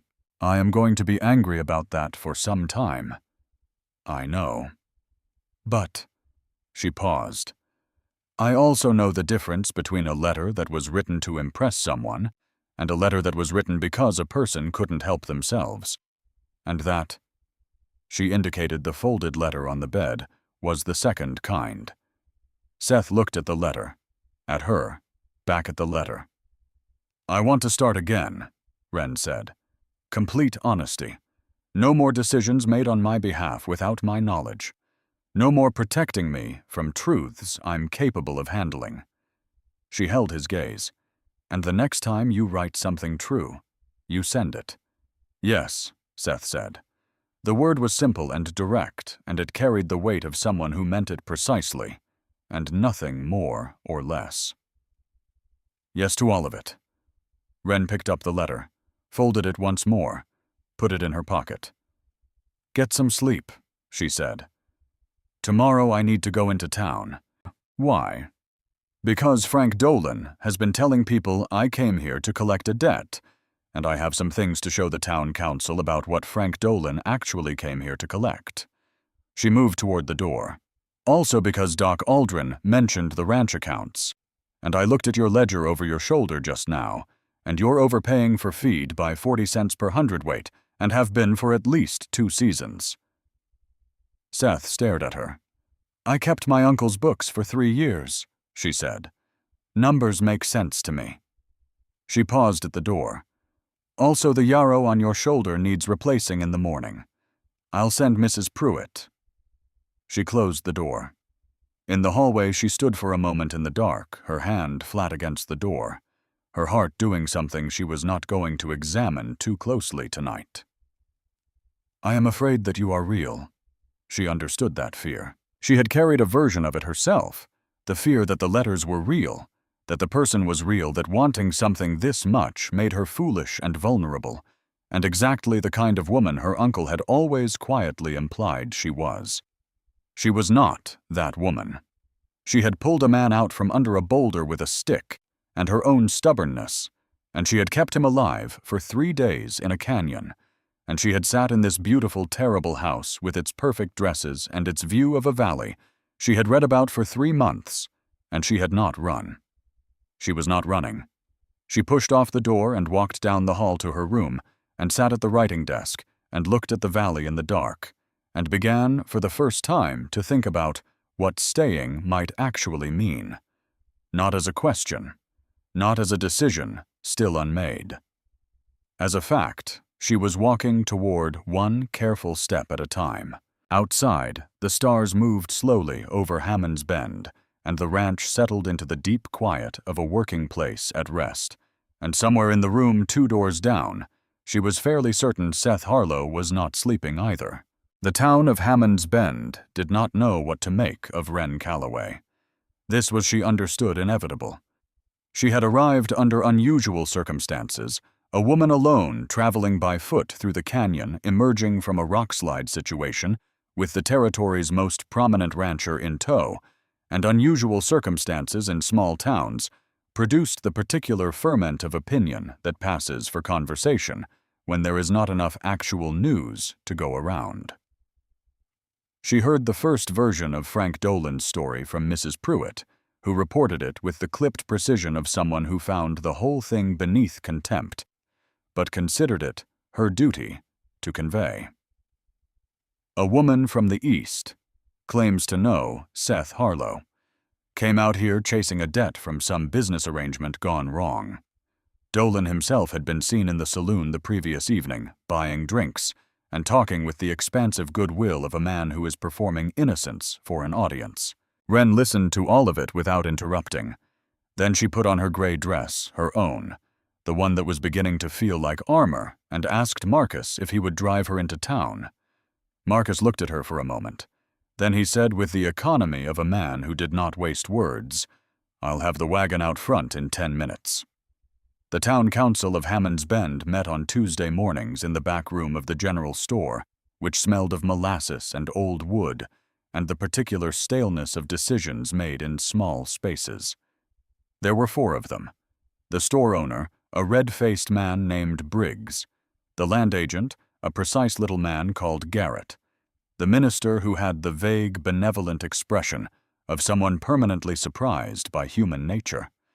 And Judge Hollister, who was retired but still attended because no one had thought to tell him not to. Wren had not arranged a meeting. She simply appeared at the door at 9 in the morning with a leather folder under her arm and a calm that she had constructed the way her mother had taught her to construct compresses layer by layer, with pressure applied evenly until it held. "Gentlemen," she said, "I understand there are some stories circulating about my reasons for being in Hammond's Bend. I'd like to address them directly, and I have some materials that I think you'll find relevant." Briggs opened his mouth. "I'll be brief," Wren said before he could speak. "I know you're busy." She was not brief exactly, she was thorough, which is different. She laid the materials on the table one by one, the ledger pages she had found in the ranch's storage room from the period when Frank Dolan had served as Seth's bookkeeper. The discrepancies were not large individually. Cumulatively, over 14 months, they amounted to a significant sum. Money moved in small amounts to an account that did not correspond to any ranch supplier or contractor on record. She had found the discrepancies in 2 hours working by lamplight after Seth had fallen asleep, with her mother's journal open beside her for company. "I am not an accountant," she said, setting the last page down. "But I kept my uncle's accounts for 3 years, and I know the difference between a clerical error and a pattern." She looked at each of the 4 men in turn. "Mr. Dolan told people in this town that I came here to collect a debt. He was describing himself. He has been living in this territory for 3 years on money that belongs to the Harlow Ranch, and he approached me at the station because he thought—" She paused, choosing the word with care. "He thought a woman alone and in difficult circumstances might be easier to manage than the alternative." Silence. Judge Hollister, who had been listening with the expression of a man who has heard a great many things in courtrooms, and is calibrating this one against his archive, picked up the top ledger page. He studied it for a moment, set it down. "Well," he said, with the dry finality of a retired judge who still recognized evidence when it was placed in front of him.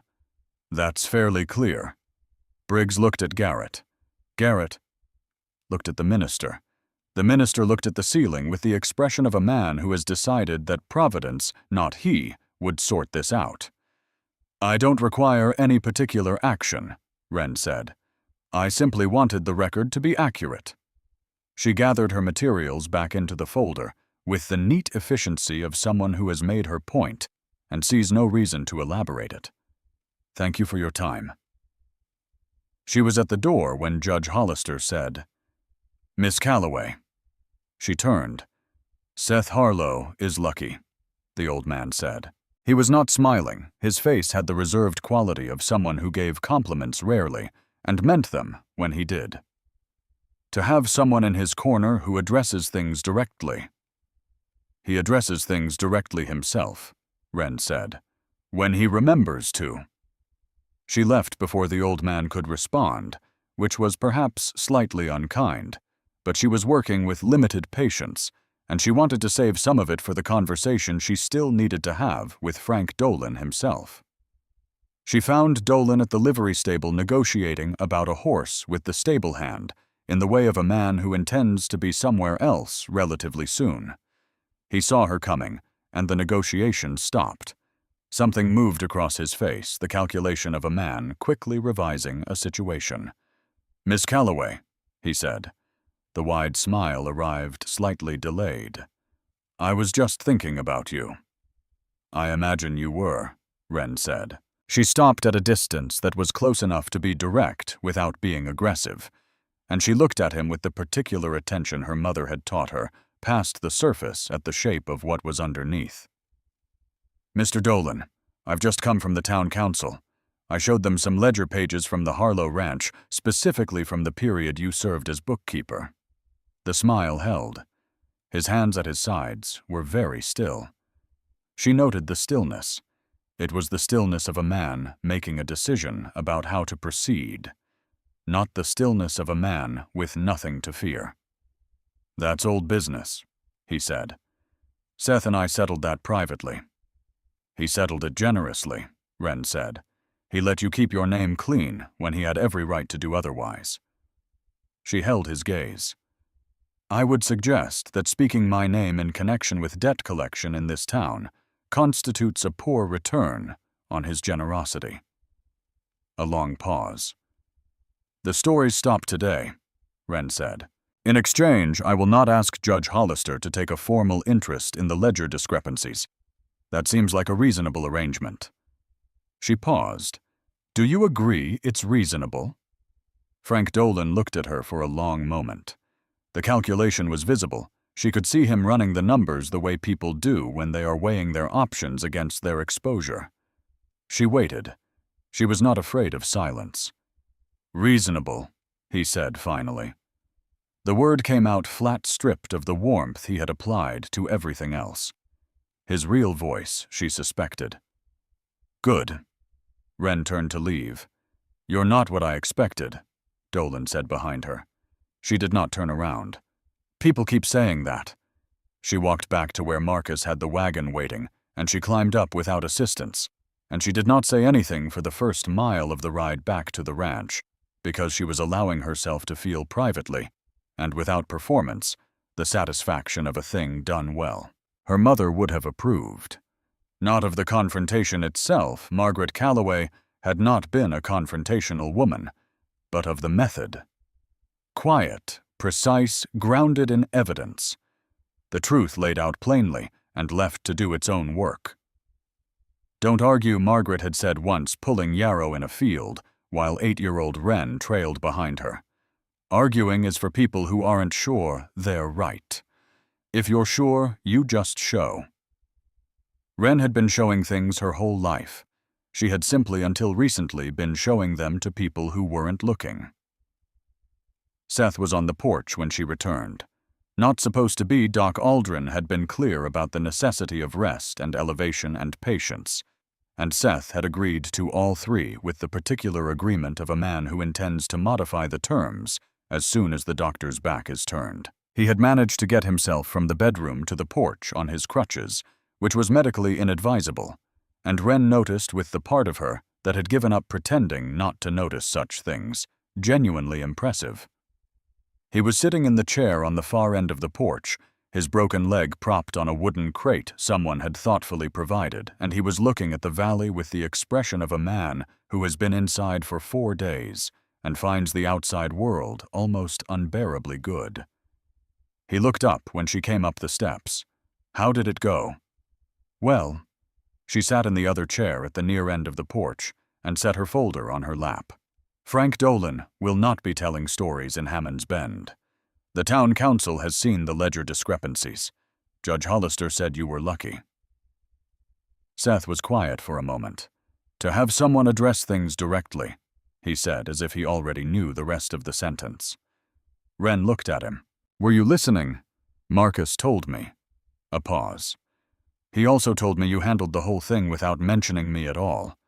That it was your argument from beginning to end. It was my name he was using, Wren said. It was my business to address. Seth said nothing for a moment. She could feel him looking at her, not with the careful, measured attention of someone constructing an impression, but with something more open than that. Something she was still learning to look at directly. I owe you an accounting, he said. Not just the apology you have that already, and I know it's not enough on its own, but an accounting. He paused.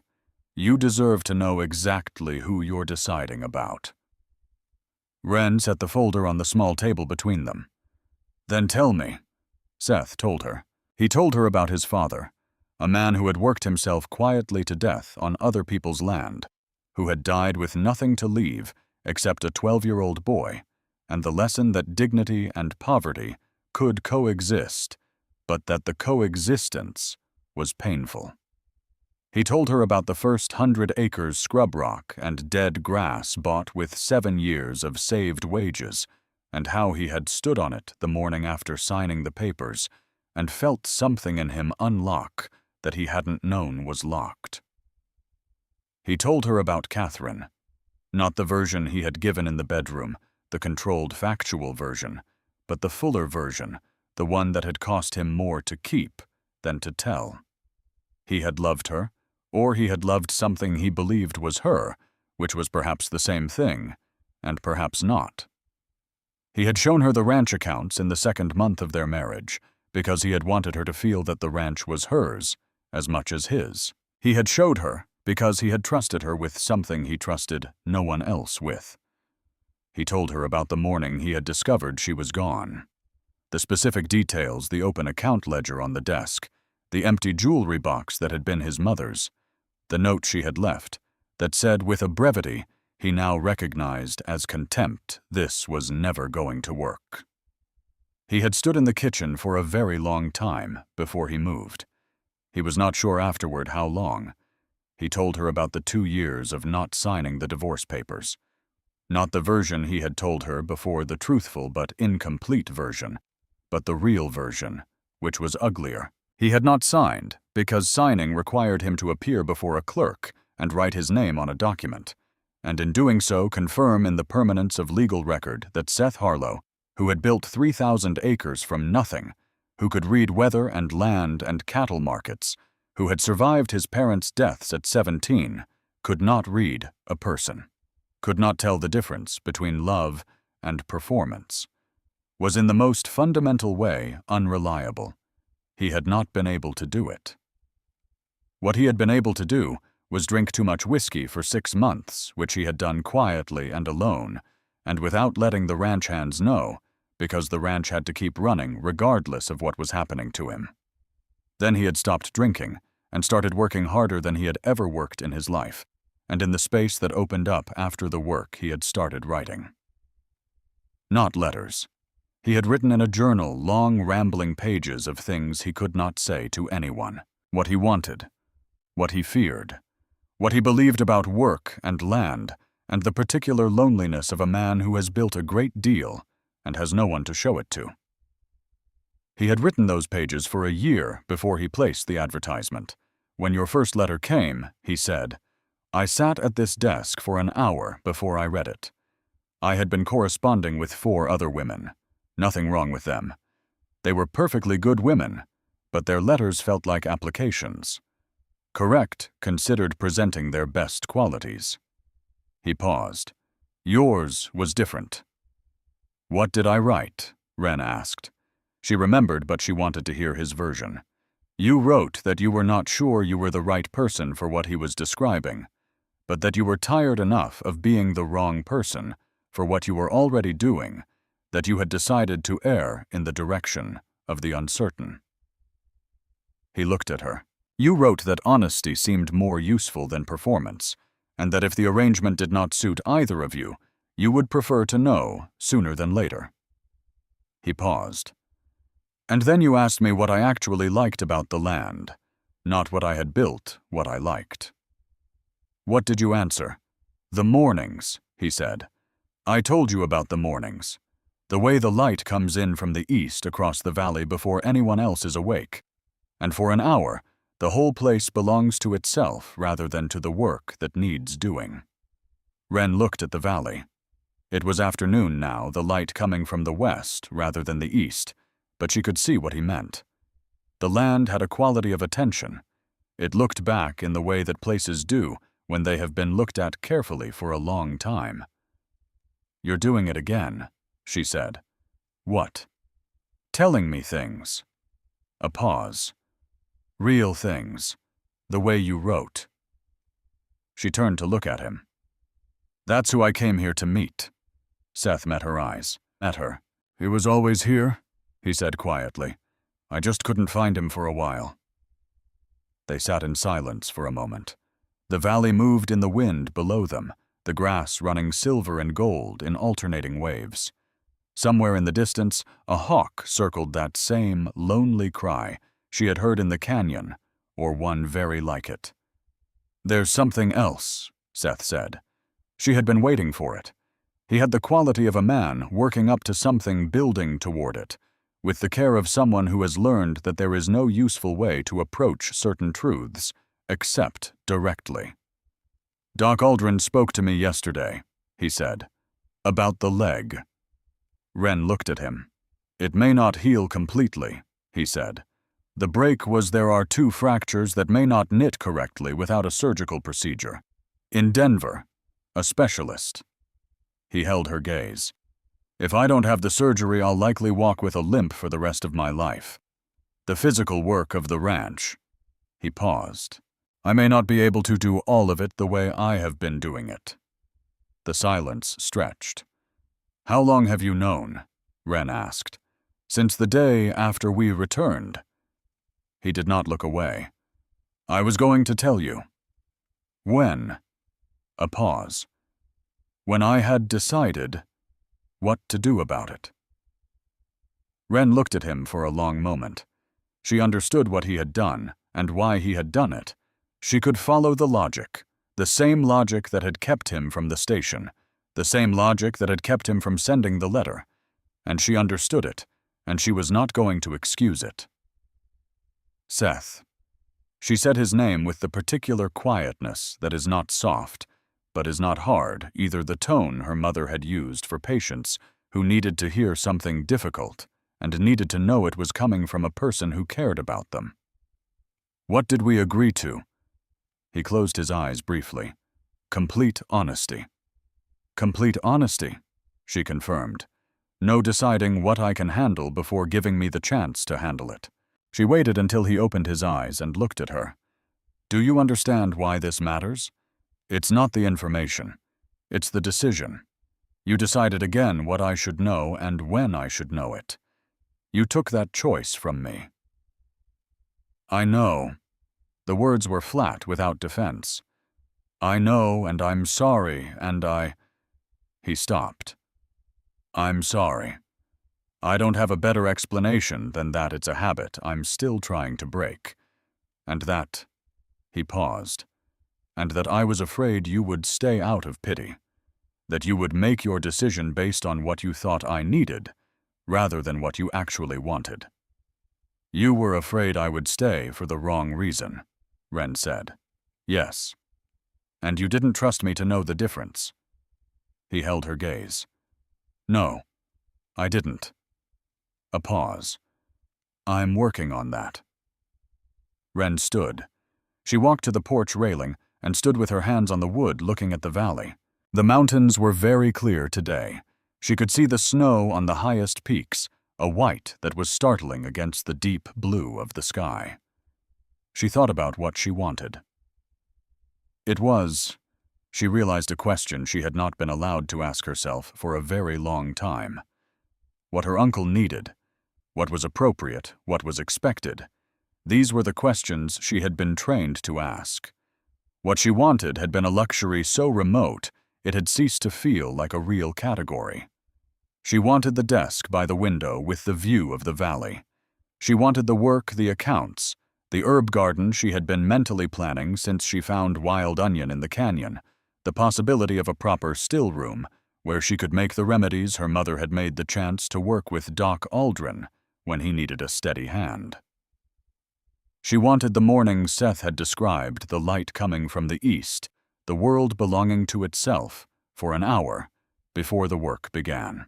She wanted Jessie's easy honesty, and Mrs. Pruitt's kitchen, and the particular silence of this porch, with the valley below, and the mountains beyond. And she wanted, with a clarity that surprised her by its completeness, the man in the chair at the far end of the porch. Not the version from the letters, the version from the cave. The version that had gripped her wrist in the fever dark and said her name like it was the only word he was certain of. The version that had written, I am afraid that you are real at midnight, and kept the letter on his desk for a week. She wanted the broken, honest, trying version of Seth Harlow, who was currently sitting 6 feet away from her, learning to be a different kind of man than fear had made him. She turned around. The surgery, she said. How much does it cost? Seth looked at her. I went through the ranch accounts last night, Wren said. You're overpaying for feed, I mentioned that I know, but there are 2 other areas where the spending doesn't match the necessity. If you adjust those and sell the northern herd 3 weeks earlier than you planned, the cash position would be sufficient. She looked at him steadily. For the surgery, and a month's recovery in Denver. Seth was very still. I'm not telling you what to do, Wren said. I'm telling you the numbers are there if you want them. It's your decision. A pause. But I would like you to make it with accurate information, which is the courtesy I'm asking you to extend to me as well. A long silence. Wren, Seth said. Miss Calloway. Wren. He said it with a quietness that was not defiance, but was not acquiescence, either the tone of a man who has decided that some distances are worth closing, regardless of the cost. You are the most extraordinary person I have ever met. I'm a practical person with a head for numbers, and a mother who taught her well. She returned to her chair and sat down. Those are useful qualities in a ranching partner. Is that what you're offering? His voice was careful. A partnership. She looked at him. At this man she had kept alive in a canyon who had written her letters for 3 months about wanting to be known, who had made a terrible decision out of fear, and was spending every available moment since trying to be better than it. At the valley below them and the mountains beyond, and the house at her back with its desk by the window, and its bookshelves, and its room that had been prepared for her arrival, with a care that still made her chest ache. "I'm offering a beginning," she said. "The same beginning you offered me in those letters. Honesty. Time. The chance to see if we suit." She held his gaze, but this time conducted properly. No tests, no managed information. Two people being honest with each other and seeing what grows from it. Seth looked at her for a long moment. The afternoon light moved across the porch between them. "Will you stay?" he asked. The question was simple, stripped of everything except what it was asking. "I'll stay," Wren said. "For now. We'll see about the rest." Something happened in Seth Harlow's face. She watched it happen, the careful, controlled surface of him. The construction of 12 years of managing everything alone, shifting and opening, and letting something through that was younger than the rest of him, less defended, more afraid, and more real.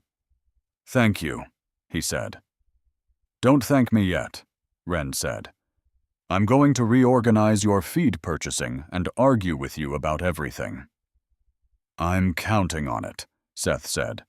"Actually counting on it." The weeks that followed had a quality Wren had not expected.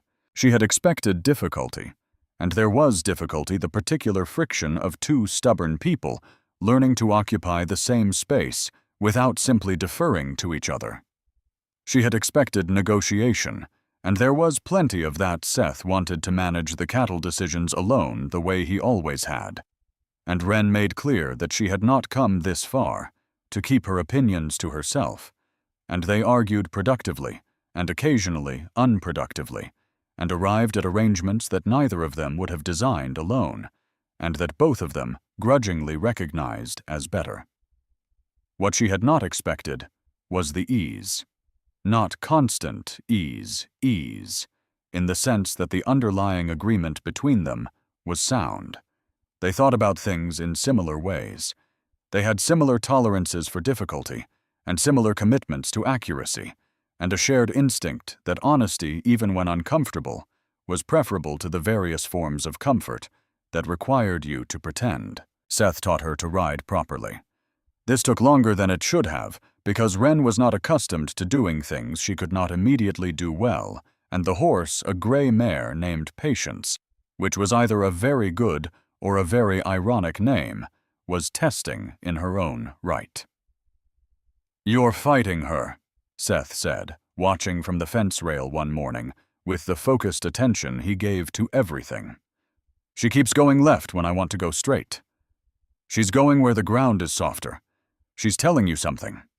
He paused. "Stop correcting her, and listen to what she's saying first." Wren looked at the horse. The horse looked back with the equine blankness that conceals she was beginning to understand a great deal of opinion. "That applies to people too," she said. "It applies to everything," Seth said.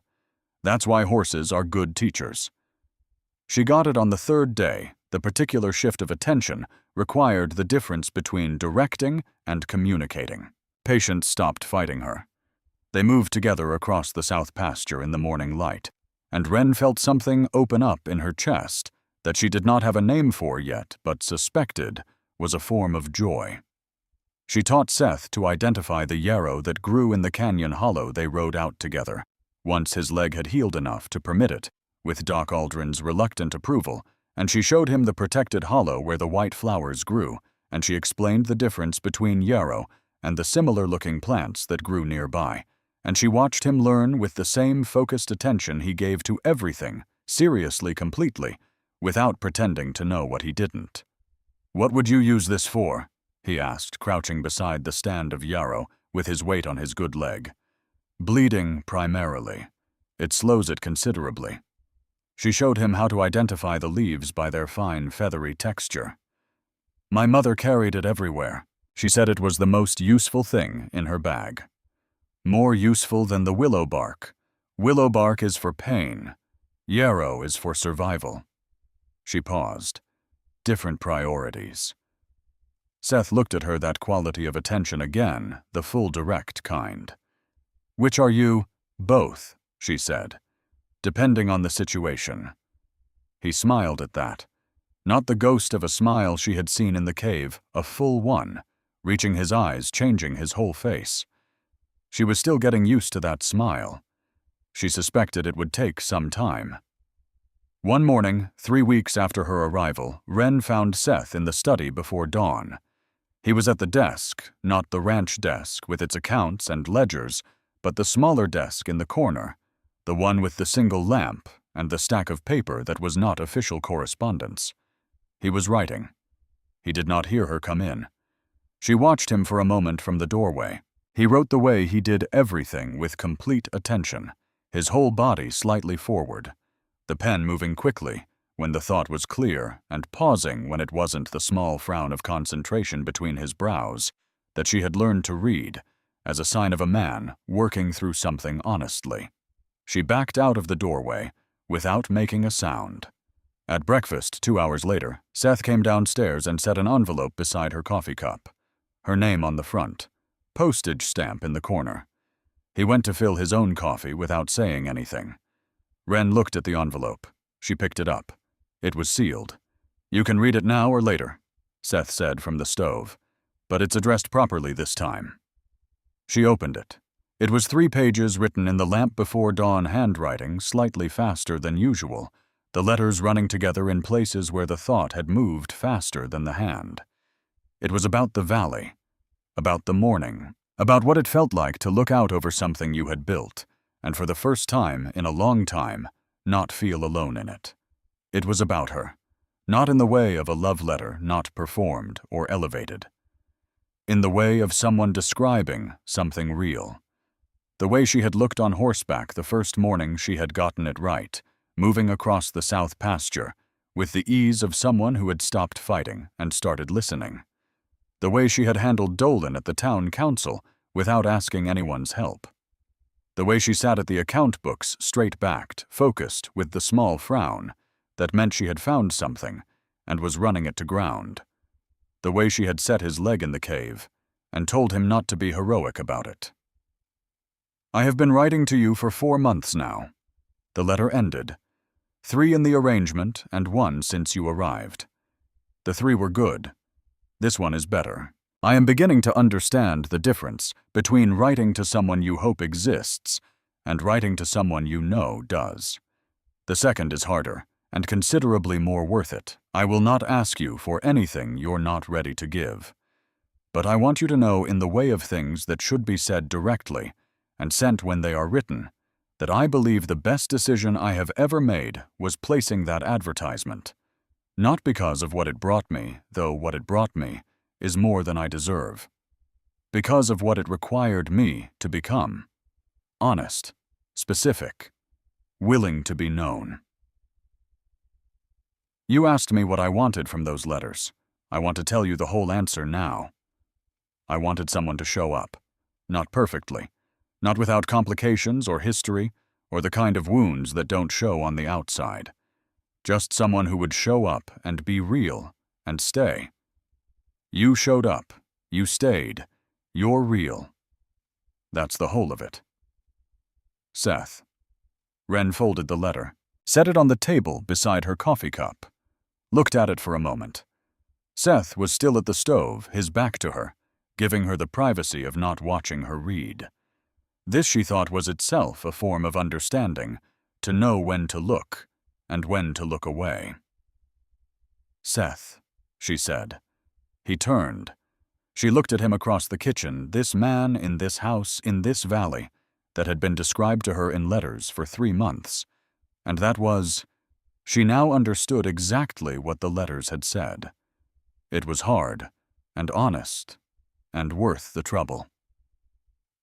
"I'm going to say something," she said, "and I want you to know I'm saying it because it's true, not because you've just written me a letter that would move a stone." She paused. "Those are different things, and I want to be clear about the distinction." "I understand the distinction," he said. "Good." She held his gaze. "I love you." The words were simple.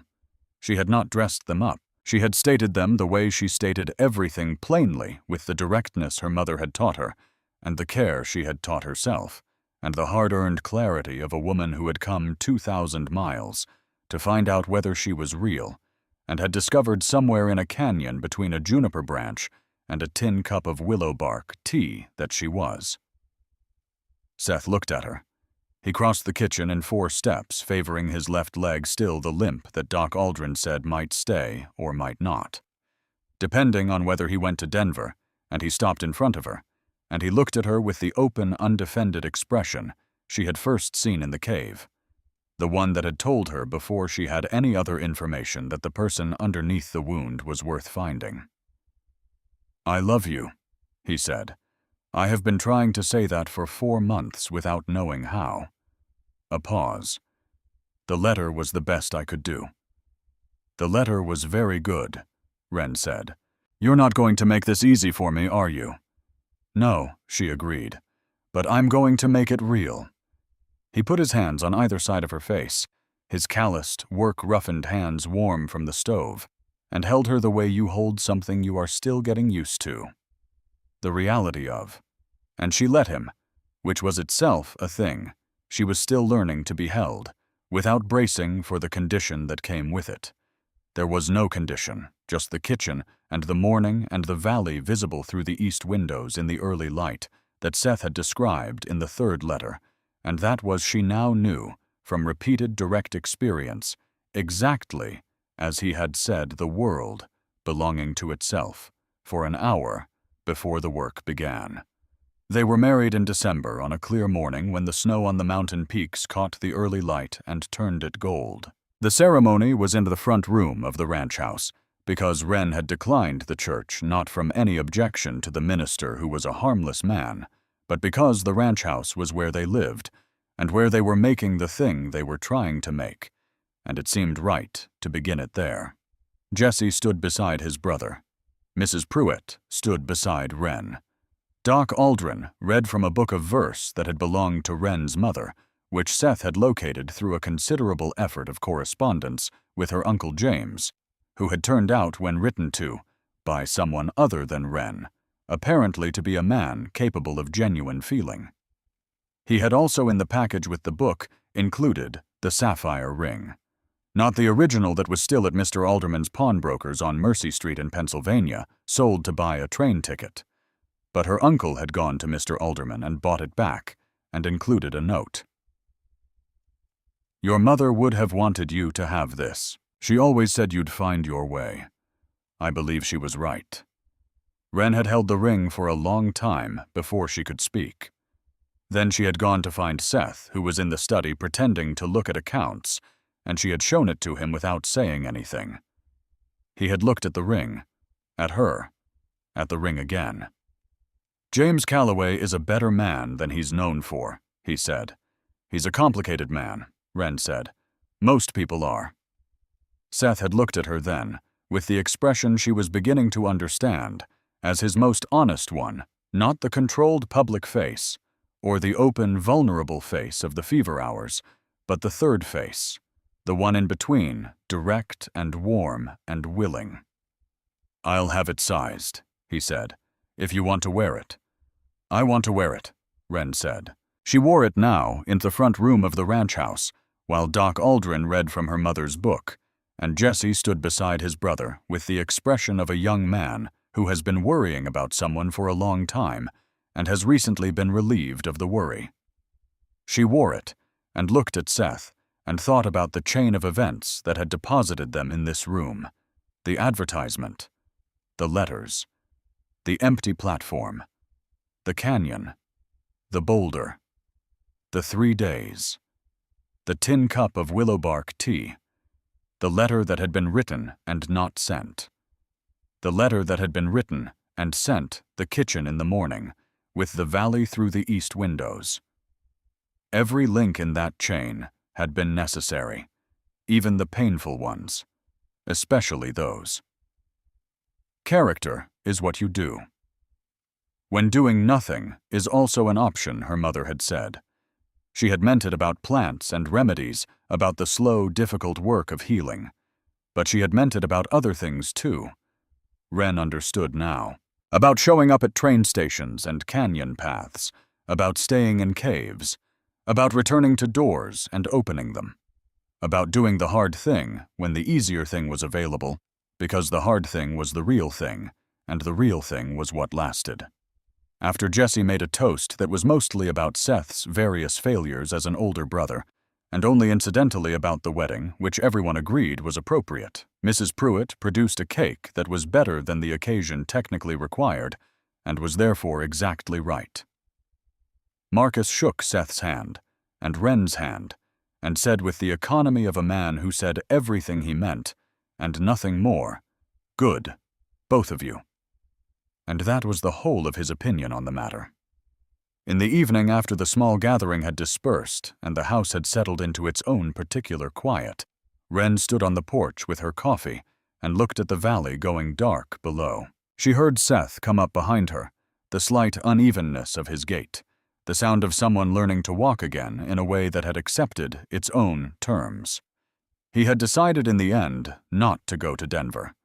Doc Aldrin had adjusted the prognosis, the leg was healing better than initially expected, the limp would diminish with time, the work of the ranch was manageable, and would grow more so.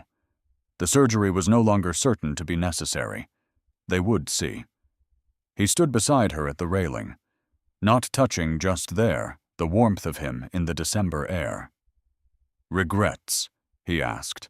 It was the same question from her dream version of this conversation, the one she had imagined before she arrived, before the platform, and the canyon, and the cave, and all the complicated truth of what had actually happened. "None," she said. "You won," he said. She looked at him. "That I didn't send the letter." He looked at the valley. "The one from the night before you arrived. I should have sent it." "You sent it eventually," Wren said. 3 weeks late. Some things take time to send."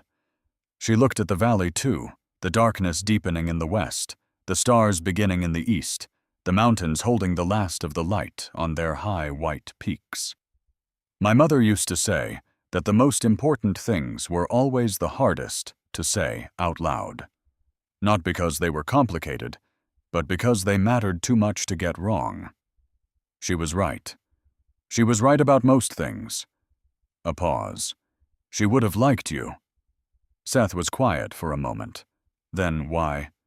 "Because you're honest when it costs you." Wren looked at him. She didn't trust easy honesty.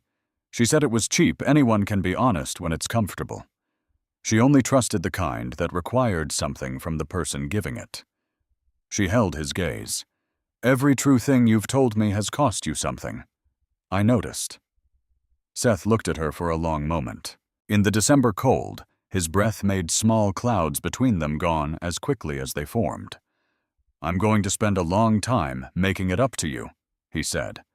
"What I did, the station, the canyon, all of it." "You don't owe me a debt," Wren said. "What you owe me is exactly what you promised. Honesty, presence." A pause. "The morning light." He looked at the valley, then at her. "It's evening." "I can wait," Wren said. He laughed the full, real laugh she was still getting used to, the one that came from somewhere undefended. He put his hand over hers on the railing, and she let him.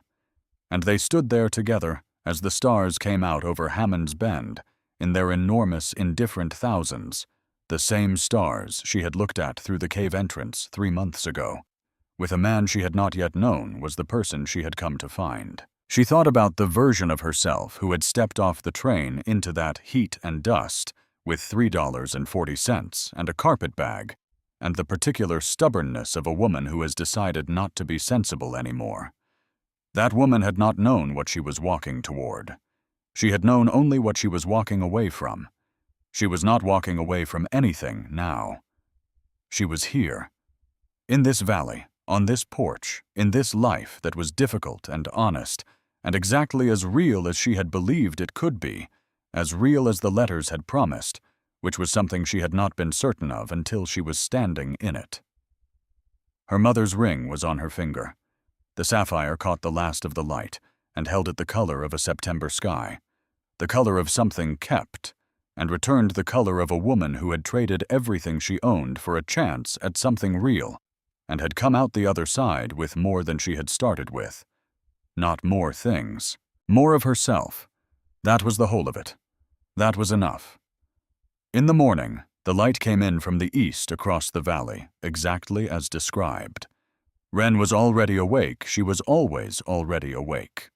Had been since childhood, the early riser her mother had raised, and her uncle's household had confirmed, and the ranch had now, in its own way, claimed. She stood at the desk by the window in the growing light with her coffee and her mother's journal open to a blank page, and she began to write. Not a letter. A record the herbs that grew in the canyon hollow and their properties, the remedies her mother had taught her, and the ones she was developing herself. The particular conditions of this high, dry land, and what it required of the people and plants that lived in it.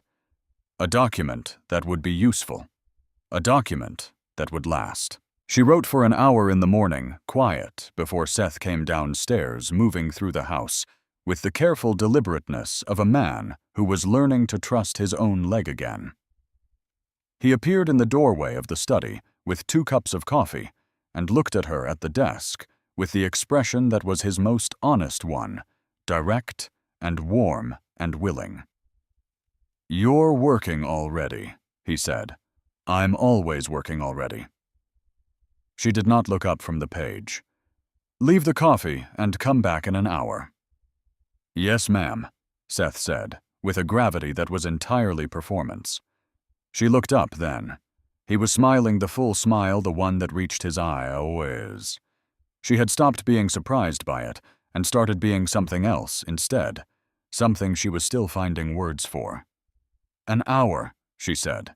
"An hour," he agreed, and set the coffee down, and went out to the ranch that was his and hers, and the valley that stretched away in the morning light toward mountains that had been there long before either of them, and would be there long after, patient and indifferent and beautiful, in the way that things are beautiful when they have no interest in being anything other than exactly what they are. Wren Calloway, Wren Harlow now, though she used both names depending on the context which Seth had understood, without needing it explained, dipped her pen and returned to the page. She wrote what she knew. She wrote what she was learning. She wrote what her mother had given her, and what the canyon had given her, and what 3 months of letters and 3 days in a cave and 3 weeks of arguing about feed prices had given her, which was the knowledge hard-earned, costly, more valuable than anything else she owned, that real things were worth the work of finding them, even when the work was considerable. Especially then. Outside, the morning light moved across the valley in long gold bars, and the ranch came alive with the sounds of work beginning, and Wren Harlow sat at her desk by the window and wrote, and the world outside went about the good, difficult business of being real.